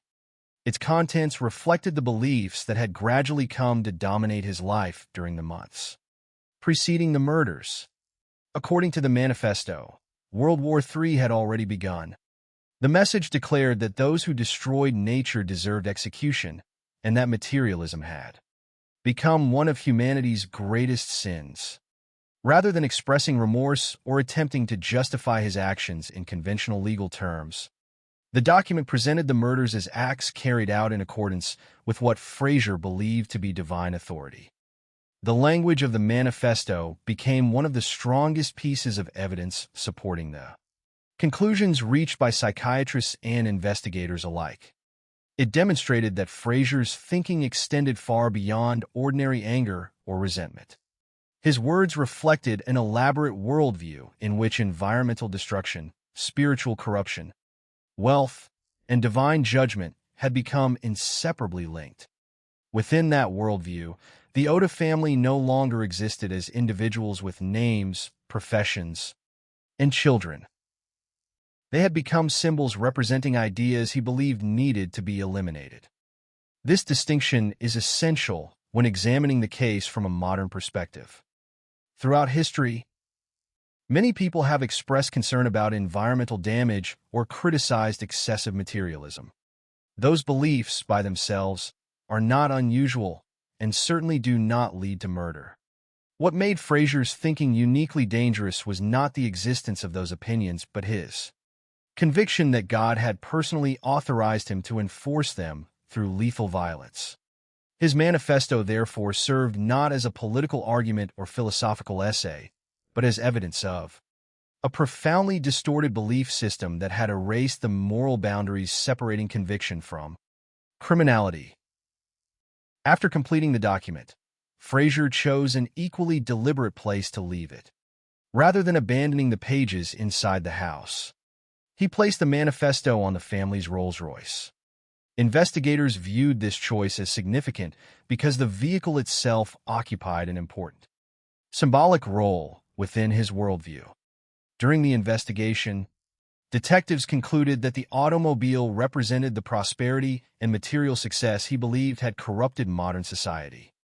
By leaving the manifesto there, Frazier appeared to be linking his written declaration directly to what he imagined the vehicle represented. The Rolls-Royce itself had committed no crime, just as the family who owned it had committed none.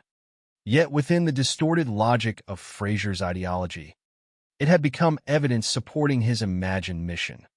The placement of the manifesto demonstrated that he intended investigators and anyone else who encountered the scene to understand that connection. His attention then turned toward the house itself. According to the evidence later presented during the investigation, Frazier deliberately set fire to the Oda residence. The resulting blaze caused extensive damage throughout the property, destroying portions of the home and complicating the work of forensic investigators.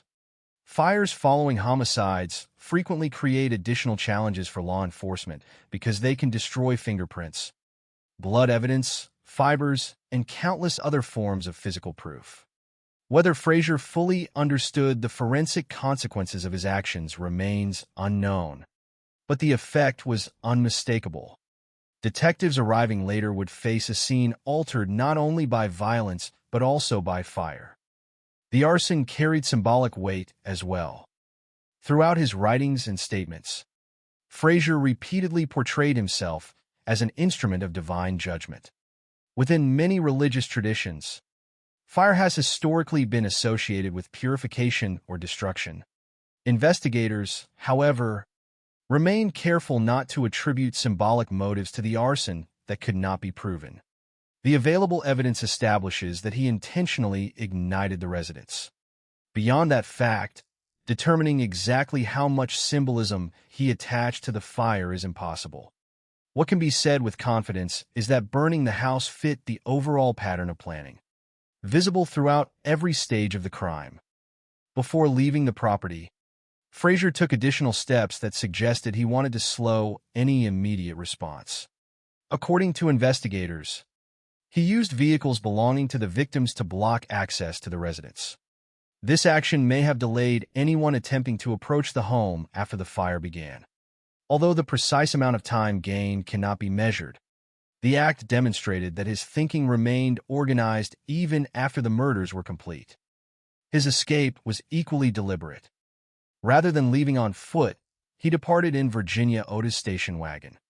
Investigators later traced the vehicle to a railroad tunnel, where they discovered it had been abandoned and intentionally burned. Once again, the pattern established throughout the case repeated itself. Every major action following the murders appeared designed either to reinforce his ideological message or to eliminate evidence linking him to the crime. Destroying the station wagon fit naturally within that sequence. Yet despite these efforts, the crime scene continued to speak. The manifesto remained intact. The burned house still preserved physical evidence that investigators could analyze. The bodies revealed the method of execution. The movement of the victims into the swimming pool established that the killer had remained on the property after the shootings. The destroyed station wagon created another location for detectives to examine. Piece by piece, the investigation began assembling a timeline that would eventually narrow the search to one man living in isolation not far from the crime scene. Perhaps the greatest irony of the entire case lies in the contrast between Frazier's intentions and the outcome that followed. He believed he was announcing the beginning of a divine judgment upon humanity. He imagined his manifesto would explain the righteousness of his actions. Instead, investigators interpreted the document very differently. To law enforcement, prosecutors, and psychiatric experts, the manifesto did not demonstrate divine purpose. It demonstrated the extent to which religious delusions and ideological obsession had consumed the mind of the man who wrote it. The murders had been carefully planned. The message had been deliberately crafted. The fire had been intentionally set. The escape route had been considered in advance. Yet for all of that preparation, Frazier made one critical mistake. He assumed that destroying evidence and leaving behind his own explanation would prevent investigators from identifying him. In reality, the opposite was about to occur. Residents of Soquel had already noticed an isolated man carrying a firearm in the area before the murders. Detectives would soon connect those observations with the burned crime scene, the manifesto, and a secluded campsite hidden among the nearby hills. For days after the Oda family was murdered, the search for their killer would come to an end, not after a violent confrontation or a dramatic chase, but with the quiet arrest of a sleeping man who believed his mission had already been fulfilled. In the aftermath of the murders on October 19, 1970, the peaceful hills of Soquel became the center of one of the most significant homicide investigations in Santa Cruz County's history. 5 people had been killed inside a secluded hillside residence. The home had been deliberately set on fire, and the killer had disappeared. For investigators, the challenge was immediate and immense. The crime scene had been damaged by flames. Key witnesses no longer existed because every intended victim had been murdered, and the motive appeared unlike anything detectives normally encountered. Yet despite those obstacles, the investigation moved with remarkable speed. Within only 4 days, law enforcement officers would identify, locate, and arrest the man responsible. The first officers arriving at the Oda residence were confronted by a scene unlike an ordinary Homicide investigation. The damage caused by the fire immediately complicated their work. Whenever a structure burns after a violent crime, investigators must separate destruction caused by the blaze from evidence created during the attack itself. Fire can erase fingerprints, destroy biological evidence, alter bullet trajectories, and consume countless details that might otherwise reveal exactly what occurred. Even so, the fire had not eliminated everything. As detectives carefully examined the property, several important facts began to emerge. The victims had not died in different locations throughout the house during a chaotic struggle. Instead, the available evidence suggested that they had been deliberately controlled before being executed. The bodies had been moved to the swimming pool area, demonstrating that the killer had remained at the scene after the shootings. The manner of the killings also suggested organization rather than panic. Dr. Victor Oda had suffered multiple gunshot wounds, while the other 4 victims had primarily been shot at close range in the back of the head. These findings supported the conclusion that the victims had remained under the attacker's control until the final moments of their lives. Perhaps even more significant than the physical evidence was the document the killer had left behind. Investigators recovered the typed manifesto that Frazier had prepared using Dr. Oda's typewriter. Unlike many homicide cases in which detectives must spend weeks attempting to identify a motive, this document immediately suggested that the murders were connected to an unusual ideological belief system. The declaration that World War III had begun, combined with statements condemning materialism and warning that those who destroyed nature deserved death, pointed investigators toward an offender whose thinking differed dramatically from that of someone seeking financial gain or personal revenge. The manifesto did not identify its author by name, but it revealed something equally valuable. It demonstrated that whoever committed the murders wanted the crime to communicate a message. That realization influenced the direction of the investigation.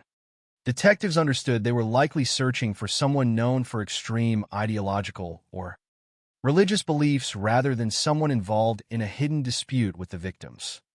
While forensic teams continued processing the damaged crime scene, investigators also turned their attention outward, speaking with residents throughout the surrounding community. These conversations quickly produced an important pattern. Several local residents remembered seeing John Linley Frazier in the area before the murders. According to their statements, he had been observed wandering around Soquel carrying a firearm. At the time, those sightings had appeared unusual, but had not necessarily indicated that a major crime was imminent. Only after the murders did those observations acquire enormous investigative significance. Witness testimony often becomes most valuable when independent accounts begin to reinforce one another. In this case, multiple reports directed investigators toward the same individual. Detectives learned not only that Frazier had been seen armed near the area, but also that he had adopted an increasingly isolated lifestyle in the hills surrounding Soquel. These details matched what investigators already suspected after reading the manifesto. The picture beginning to emerge was not of an organized criminal passing briefly through town, but of someone already living within the same landscape where the murders had occurred. At the same time, detectives gathered information concerning Frazier's personal circumstances. They learned that he had been living alone in a tent located in the wooded hills near the crime scene. His decision to live apart from conventional society fit the broader profile investigators were assembling. The combination of isolation, religious obsession described by those who knew him, and witness reports placing him near the area before the murders increasingly narrowed the investigation. The burned station wagon also contributed to the growing body of evidence. Investigators had already determined that Frazier fled the Oda residence in Virginia, Oda's vehicle, before abandoning and burning it inside a railroad tunnel. Although the fire destroyed portions of the evidence associated with the automobile, its discovery helped investigators reconstruct the escape route following the murders. Combined with witness statements and the manifesto, The vehicle formed another piece of the timeline detectives were assembling. As evidence accumulated, law enforcement officers made a strategic decision. Rather than immediately searching the hills without a clear objective, they focused on the location believed to be Fraser's campsite. The secluded tent represented the most likely place where he might return after leaving the crime scene. Officers therefore established surveillance instead of rushing into an uncertain confrontation. According to the available records, 2 deputy sheriffs maintained a watch near Fraser's campsite for approximately 20 hours. The decision required patience. The wooded terrain surrounding Soquel offered numerous places where someone familiar with the landscape could move without immediately being detected. Entering the area carelessly might have allowed a suspect to escape deeper into the surrounding hills. By maintaining surveillance, investigators increased the likelihood of making an arrest under controlled circumstances while reducing unnecessary risk. As the hours passed, officers waited quietly near the isolated campsite. Then, during the morning of October 23, 1970, only 4 days after the murders, the surveillance operation reached its conclusion. The deputies found John Lindley Fraser asleep inside his tent. What happened next contrasted sharply with the extraordinary violence of the crime itself. According to the available accounts, Fraser offered no resistance when officers arrested him. There was no exchange of gunfire, no prolonged standoff, and no attempt to flee into the surrounding forest. The man who had carefully planned the murders of 5 people and attempted to destroy the evidence. Through fire surrendered without violence when confronted by law enforcement. For investigators, the arrest represented the culmination of a remarkably swift investigation, particularly considering the complexity of the crime scene. Within less than a week, detectives had progressed from a burned residence containing 5 homicide victims to the identification and capture of the suspected offender. That rapid success resulted not from a single dramatic breakthrough, but from the accumulation of many smaller pieces of evidence. Witnesses remembered seeing an armed man before the murders. The manifesto revealed an unusual ideological motive. Information about Fraser's isolated lifestyle matched the profile suggested by the document. His campsite lay near the area where the crime occurred. The burned station wagon helped reconstruct the escape. Each individual fact might not have been decisive alone. Together, they created a coherent investigative picture pointing toward one suspect. As the investigation transitioned from the search for a killer to the preparation for trial, detectives continued documenting every aspect of the case. The physical evidence collected from the residence, the recovered manifesto, witness statements, and the circumstances surrounding Fraser's arrest would all become important components of the prosecution. The central issue was no longer identifying who committed the murders. Instead, attention shifted toward another difficult question that would ultimately be decided inside a courtroom. How should the legal system judge a man whose actions appeared to have been driven by profound religious delusions?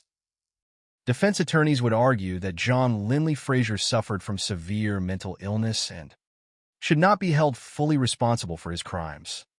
Prosecutors, while acknowledging evidence of psychological disturbance, would maintain that he understood exactly what he was doing and recognized that his actions were wrong under the law. The investigation had established the facts surrounding the murders. The courtroom would now determine how those facts should be interpreted, whether the killer possessed the legal capacity to bear responsibility for 5 deliberate murders, and what punishment California would ultimately impose for one of the state's most shocking family massacres. The arrest of John Lindley Fraser on October 23, 1970, brought an end to the immediate search for the man responsible for the Oda family murders. For the investigators who had spent days reconstructing the crime, the essential question of identity had been answered. The evidence pointed toward Fraser as the person who entered the Oda residence, killed 5 people, burned the property, left behind a manifesto, and attempted to escape. But the conclusion of the investigation marked the beginning of another difficult process. determining how the justice system should respond to a crime committed by a man whose actions appeared to be connected to severe psychological disturbance. The trial of John Linley Frazier would become one of the most closely watched criminal proceedings. In California during the early 1970s, the facts of the case were already shocking. 5 victims had been killed inside their own home. 2 of those victims were children. The killer had left behind a written declaration describing a supposed mission to punish those he believed were destroying nature and embracing material wealth. The public wanted answers, but the courtroom required something more precise. It required evidence, legal standards, and a careful examination of whether Frazier understood the nature of his actions. From the beginning, the defense strategy centered on mental illness. Frazier's attorneys argued that he suffered from serious psychological problems that affected his ability to distinguish reality from his own delusional beliefs. They pointed to his religious obsession, his claims of receiving messages from God, and the manifesto left at the crime scene as evidence that his thinking had become severely distorted. According to the defense argument, Frazier did not act from a normal understanding of right and wrong. Instead, he believed he was carrying out a higher command. This argument placed the trial at the intersection of 2 difficult questions. The first question was whether Frazier was mentally disturbed. The available evidence strongly suggested that he was. His increasingly isolated lifestyle, extreme religious beliefs, and statements about a divine mission had been documented before and after the murders. Even those who studied the case acknowledged that his thinking was deeply abnormal. But the second question was more important in the eyes of the law. Did his mental condition prevent him from being legally responsible for his actions? Those 2 questions are not always answered the same way. A person can suffer from mental illness and still be considered capable of understanding that murder is wrong. The legal system does not ask only whether someone has psychological problems. It asks whether those problems remove the individual's ability to understand the nature of the crime or recognize that the act violated the law. During the proceedings, experts examined Frazier's mental state and the meaning behind his actions. The prosecution argued that despite his delusions, he demonstrated planning, awareness, and control. They pointed to the preparation involved before the murders, obtaining a firearm, restraining the victims, gathering materials connected to the fire, preparing the manifesto, attempting to destroy evidence, and escaping from the scene. These actions, prosecutors argued, showed that Frazier understood what he was doing and intentionally carried out a plan. The manifesto itself became one of the most debated pieces of evidence. To the defense, the document represented proof of insanity. Its references to divine judgment, war, and punishment reflected a mind disconnected from ordinary reality. They argued that a person who genuinely believed he was following God's commands could not be judged by the same standards as someone acting from ordinary motives. The prosecution viewed the same document differently. Rather than proving that Frazier lacked responsibility, they argued that it demonstrated his motive. The manifesto showed that he had created a belief system to justify his actions. But creating a justification was not the same as lacking awareness. In their view, Frazier knew exactly what he had done. He knew the victims were dead. He knew he needed to escape. He knew he needed to conceal evidence. Those actions demonstrated consciousness of guilt. One of the most memorable moments surrounding the trial occurred before the evidence was fully presented. When Frazier appeared in court with an appearance designed to attract immediate attention. He arrived with one side of his head shaved while the other side remained covered with longer hair. His facial hair was similarly altered, with one side shaved and the other left intact. The unusual appearance shocked observers and created a powerful impression even before the details of the case were discussed. His attorneys later advised him to change his appearance, including shaving his head completely, because they feared the unusual presentation could influence the jury negatively. In a case already dominated by questions of mental state, every detail of Frazier's behavior and appearance became part of the public discussion surrounding him. The courtroom was ultimately forced to look beyond appearances. The central issue was not whether Frazier seemed unusual. It was whether he understood the consequences of his actions. The prosecution emphasized that the murders were not random moments of confusion. They were preceded by preparation and followed by attempts at concealment. Frazier had not only committed the killings, but had also attempted to communicate a message and remove evidence. These actions formed the foundation of the argument that he remained legally responsible.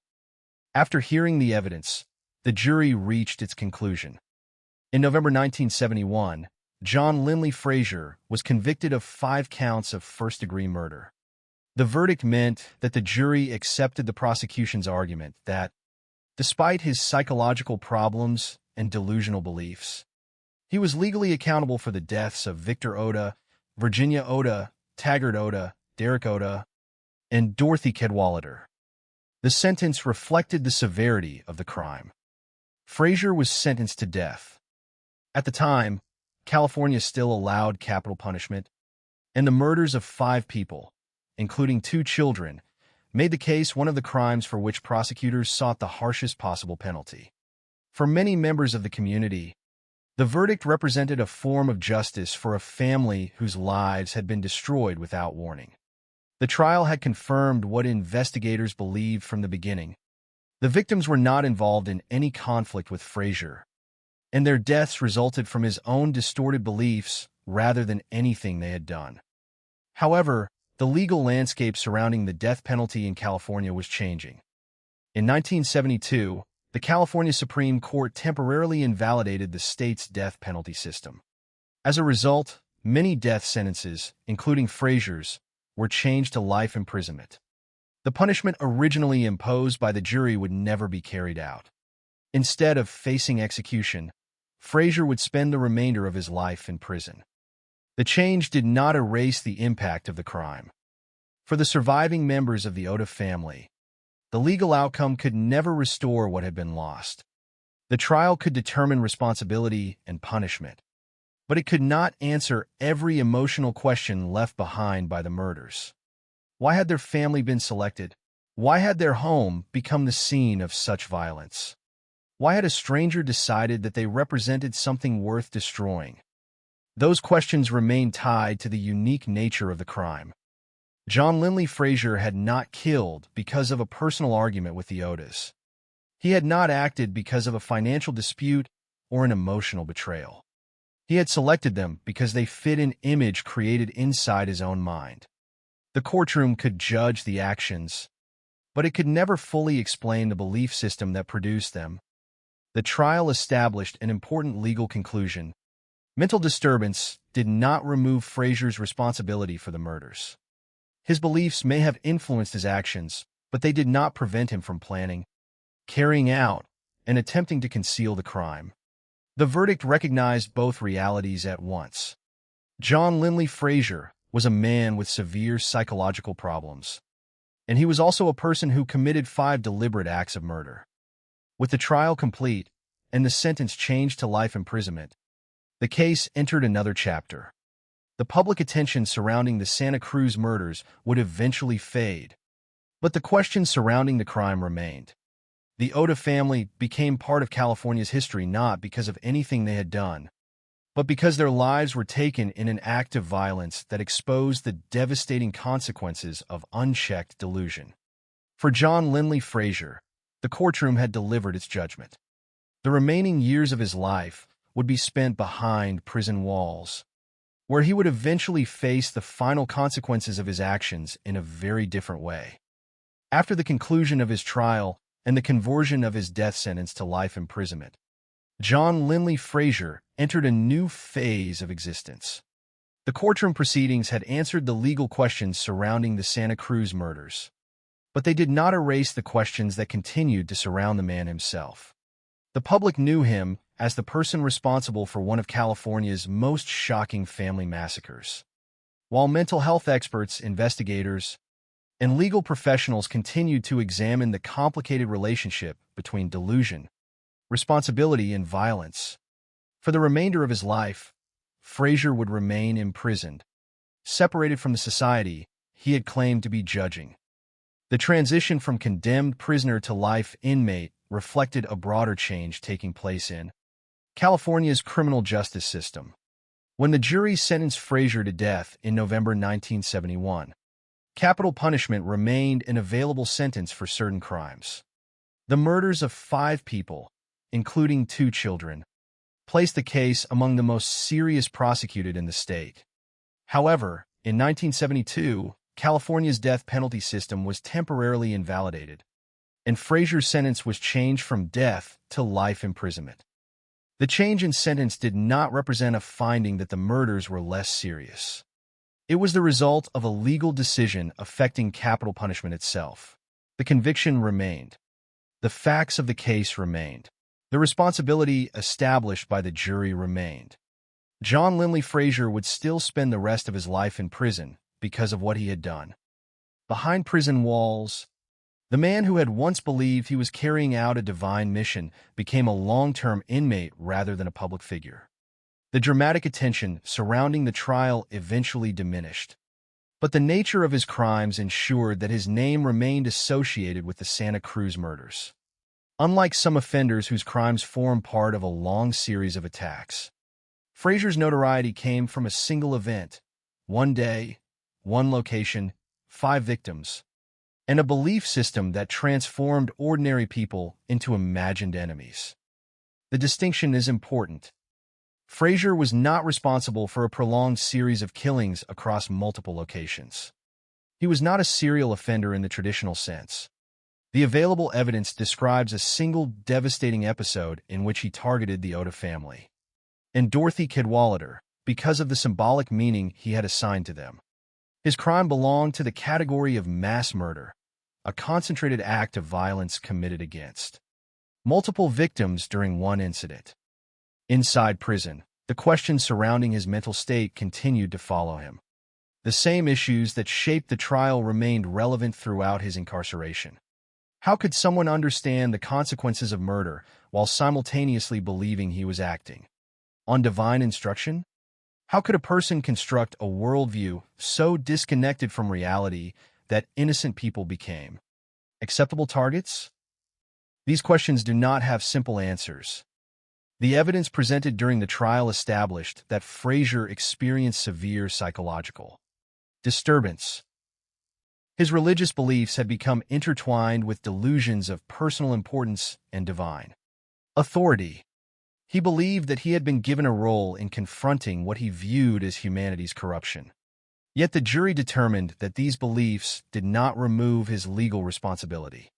He had planned the crime, controlled the victims, attempted to destroy evidence, and attempted to escape. The law recognized the presence of mental illness while also recognizing his accountability. For many years, Frazier remained incarcerated under that judgment. The memory of the Oda family, however, remains separate from the identity of their killer. In discussions of true crime, there is often a danger that offenders become the central characters while victims are reduced to names in a case file. The Santa Cruz murders are a reminder that behind every investigation are people whose lives existed before the crime. Victor Oda was a physician.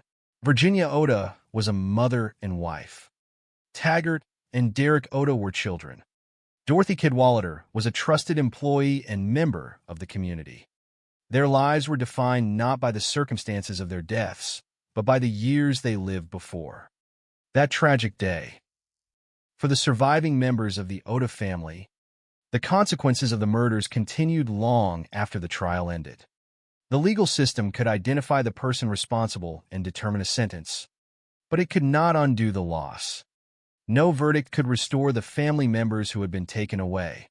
No explanation from the killer could change the fact that they had become victims of a crime they had no role in causing. As decades passed, the Santa Cruz murders became part of a larger and darker period in the region's history. The early 1970s brought several highly publicized violent crimes to Santa Cruz County, including the later murders committed by Herbert Mullen and Edmund Kemper. Because of this concentration of violence within a relatively short period, The area eventually gained the disturbing media label murder capital of the world. The Oda murders occurred at the beginning of that period and became one of the crimes that shaped the public perception of the region. However, the circumstances of Frazier's crime remained distinct. The murders were not connected to a broader pattern of criminal activity in Santa Cruz. They were the result of one man's distorted beliefs and his decision to act upon them. The later crimes committed by other offenders involved different motives and circumstances. Grouping them together because of geography alone risks overlooking the individual realities of each case. For the Oda family, the tragedy was not part of a trend. It was the sudden destruction of their home and their future by a stranger who had decided they represented something they did not. Over the years, Frazier's name continued to appear in discussions of unusual cases involving ideology, delusion, and mass violence. Researchers and commentators examined the case because of the way personal belief systems can become dangerous when combined with isolation and a conviction of moral superiority. Yet the focus remained on understanding the circumstances that led to the crime rather than treating the offender's worldview as a justification. In prison, Frazier's life continued for nearly 4 decades after the murders. The man who once believed he was delivering judgment upon others spent those years confined by the judgment of the legal system. The contrast between his imagined mission and his actual fate became one of the defining ironies of the case. He had believed he was acting as an agent of a higher purpose. The courts determined he was responsible for a devastating criminal act. On August 13, 2009, John Lindley Frazier died inside Mule Creek State Prison. He was 63 years old. His death came not through execution, but through suicide by hanging while incarcerated. With his death, one of the final remaining figures connected directly to the Santa Cruz murders disappeared. Yet the questions surrounding the case did not disappear with him. The crime remained a reminder of how dangerous distorted certainty can become when someone believes their personal interpretation of morality gives them authority over the lives of others. The final chapter of John Lindley Frazier's life ended inside the same system that had judged his actions decades earlier. He entered prison as a convicted murderer responsible for 5 deaths. He left behind a record defined by a single catastrophic decision made on October 19, 1970. But the story of the Santa Cruz murders was never only about the man who committed the crime. It was about the people who lost their lives, the community that was shaken, and the enduring need to remember the victims beyond the violence that took them away. The tragedy of the Oda family and Dorothy Cadwallader was not that they became part of a notorious criminal case.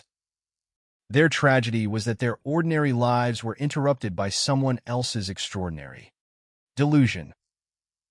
Understanding that distinction is what allows the victims, rather than the killer, to remain at the center of the story. The story of John Lindley Frazier and the Santa Cruz murders ended legally with a conviction, a sentence, and eventually the death of the offender. But the conclusion of a criminal trial is not the conclusion of a tragedy.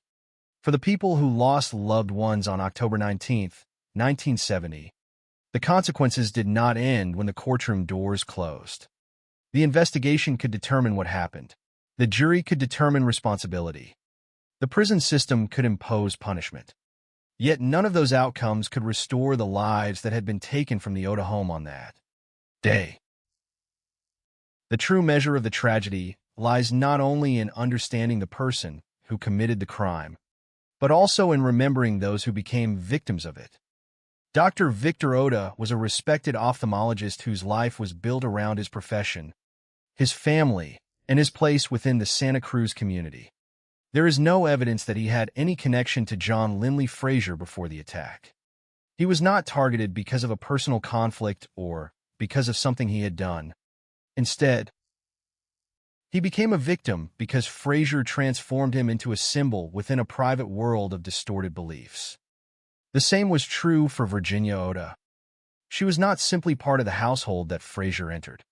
She was a wife, a mother, and a person whose life extended far beyond the circumstances of her death.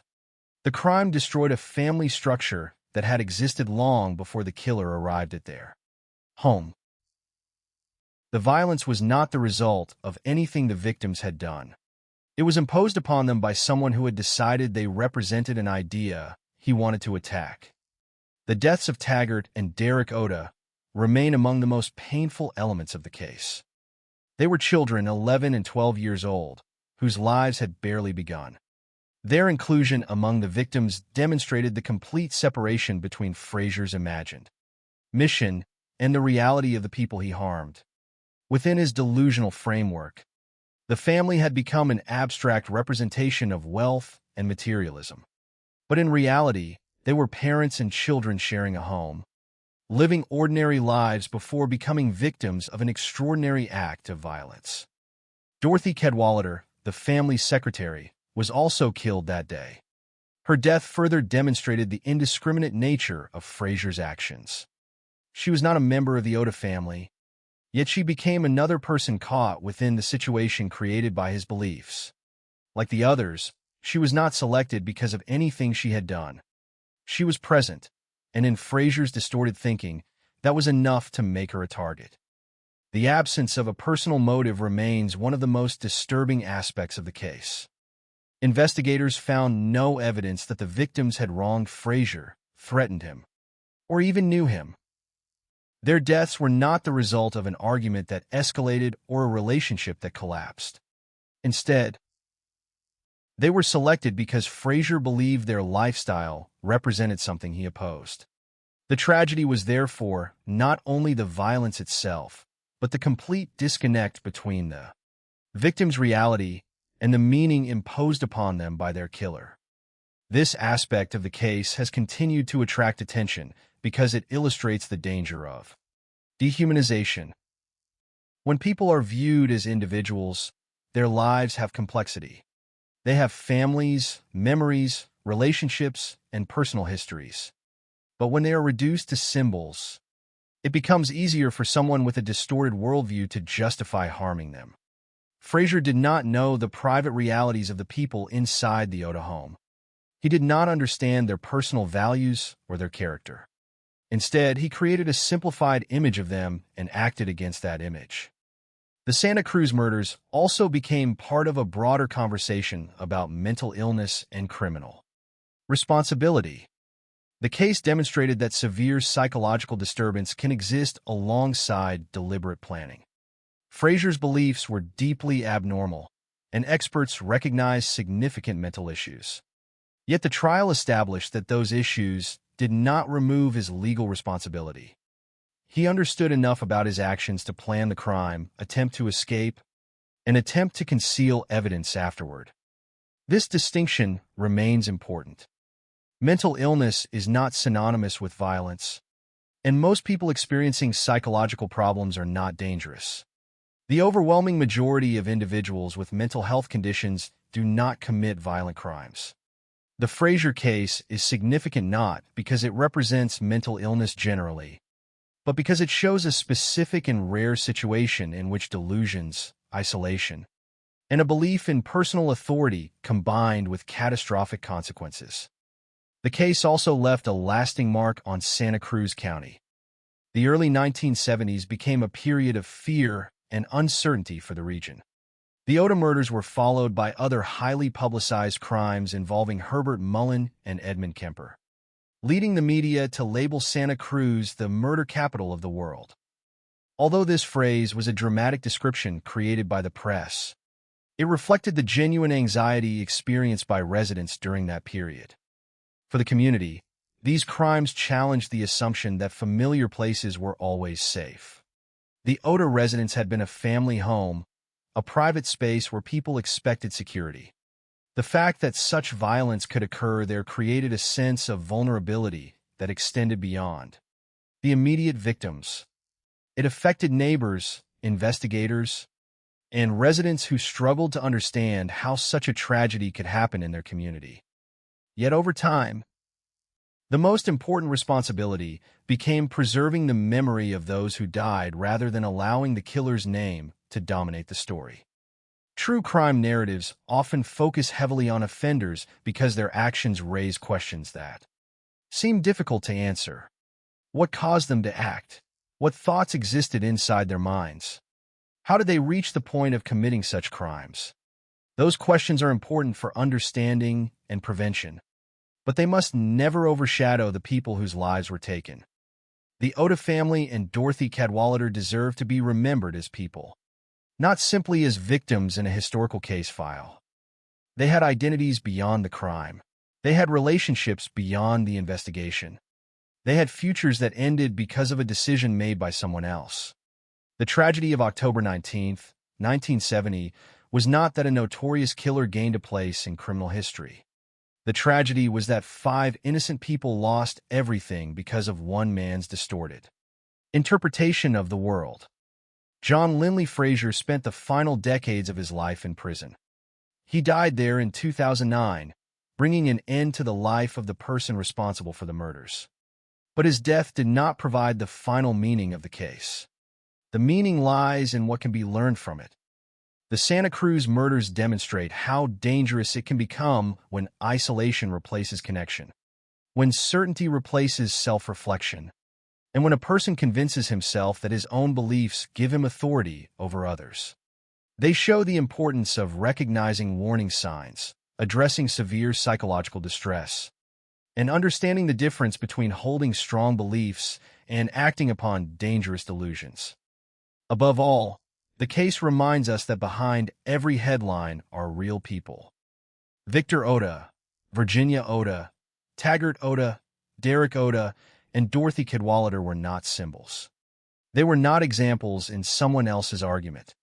They were human beings whose lives mattered before the crime and continue to matter after it. The story of the Santa Cruz murders is ultimately not the story of a man who believed he was delivering judgment. It is the story of 5 people whose lives were stolen, a community that was shaken, and the enduring responsibility to remember victims with dignity. Decades later, the most important truth remains the simplest one. The Oda family and Dorothy Cadwallader deserve to live. Their lives, not the delusions of their killer, are the part of this tragedy that must never be forgotten. More than half a century after the events of October 19th, 1970, the Santa Cruz murders remain one of the most disturbing cases in California criminal history. The facts are known. The timeline has been reconstructed. The person responsible was identified, convicted, imprisoned, and eventually died behind prison walls. Yet some cases continue to occupy public memory not because every question has been answered, but because they force society to confront difficult questions that do not have simple solutions. The case of John Linley Frazier remains significant because it was not simply an act of violence. It was a collision between delusion, ideology, isolation, and criminal responsibility. It challenged investigators, psychologists, and the legal system because the crime did not fit the traditional patterns people often expect when trying to understand murder. There was no personal revenge, no financial motive, and no history of conflict between the killer and his victims. Instead, 5 innocent people were selected because one man had transformed them into symbols within a reality that existed only in his own mind. That element remains one of the most unsettling aspects of the case. The Oda family and Dorothy Cadwallader were not targeted because of who they truly were. They were targeted because of what Frazier believed they represented. His perception replaced reality. A successful doctor became, in his mind, evidence of material corruption. A family home became, in his mind, a symbol of humanity's destruction of nature.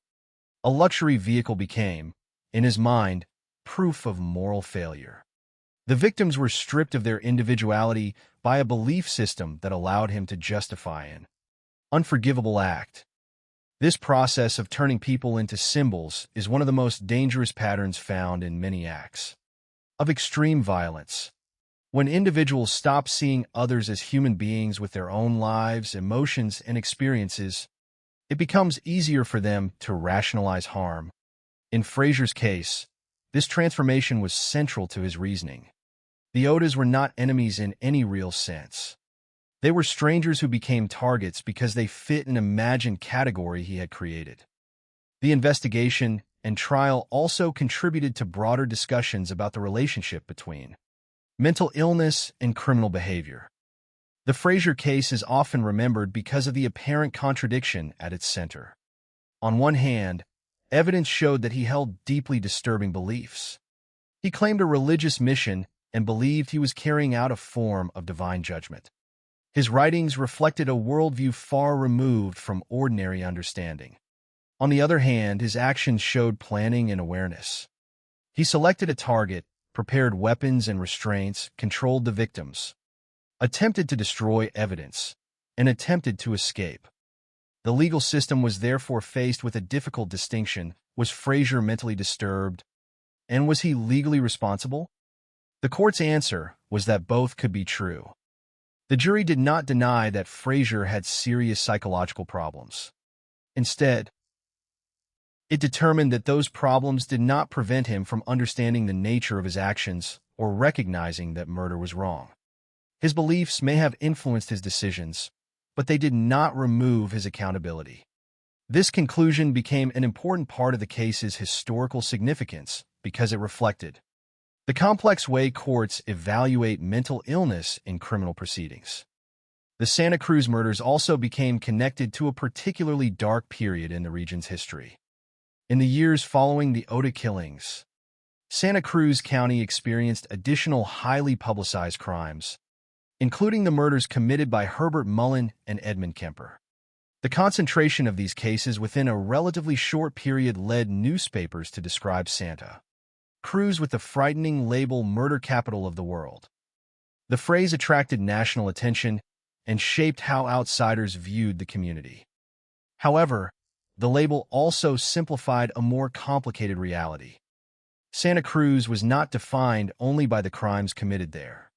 It remained a community of ordinary people living ordinary lives. The murders were shocking precisely because they violated the expectations of a place where people believed they could feel safe. The violence did not represent the character of the entire region.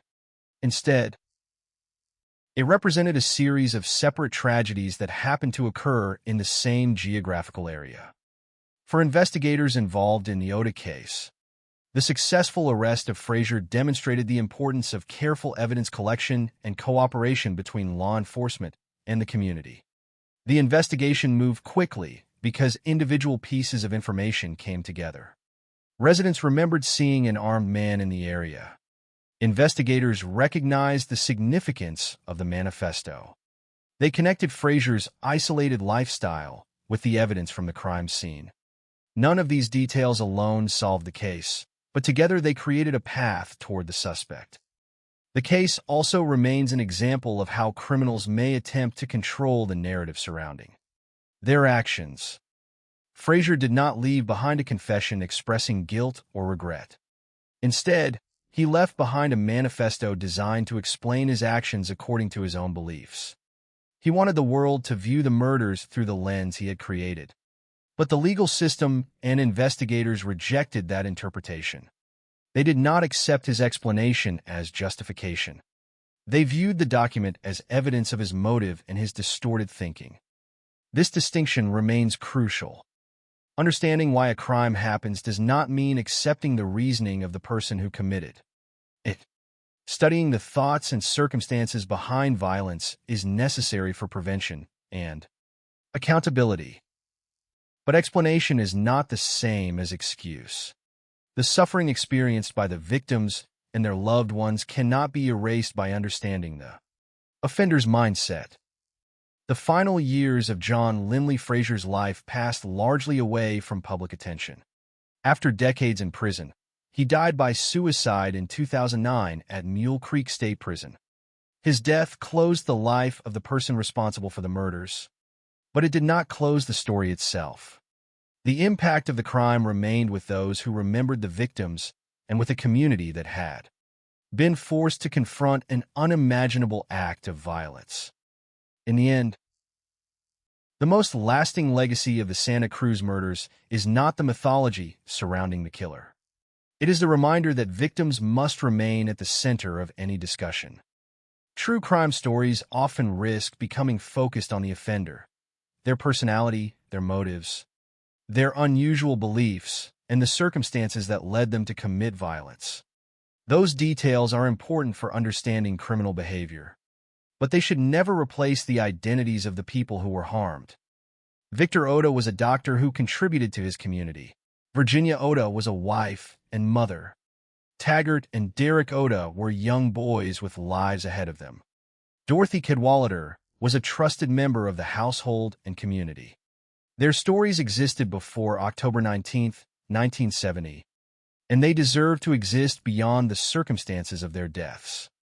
The Santa Cruz murders remain a tragedy because ordinary people were caught in an extraordinary act of violence. They were not participants in a conflict. They were not responsible for the beliefs of the person who attacked them. They were simply people living their lives when someone else decided to place them inside a dangerous fantasy. The lessons of the case continue to endure. Dangerous delusions must be recognized. Isolation and escalating beliefs that justify harm must be taken seriously. Communities must understand that prevention often begins before violence occurs. But above all, the case reminds us of the importance of compassion and remembrance. John Linley Frazier wanted his actions to be remembered as a message. History remembers them differently. The lasting message is not the one he typed on a page in the Oda home. The lasting message comes from the lives that were lost and from the responsibility to remember them as more than victims of a crime. They were people, they mattered, and their memory remains the most important part of the story.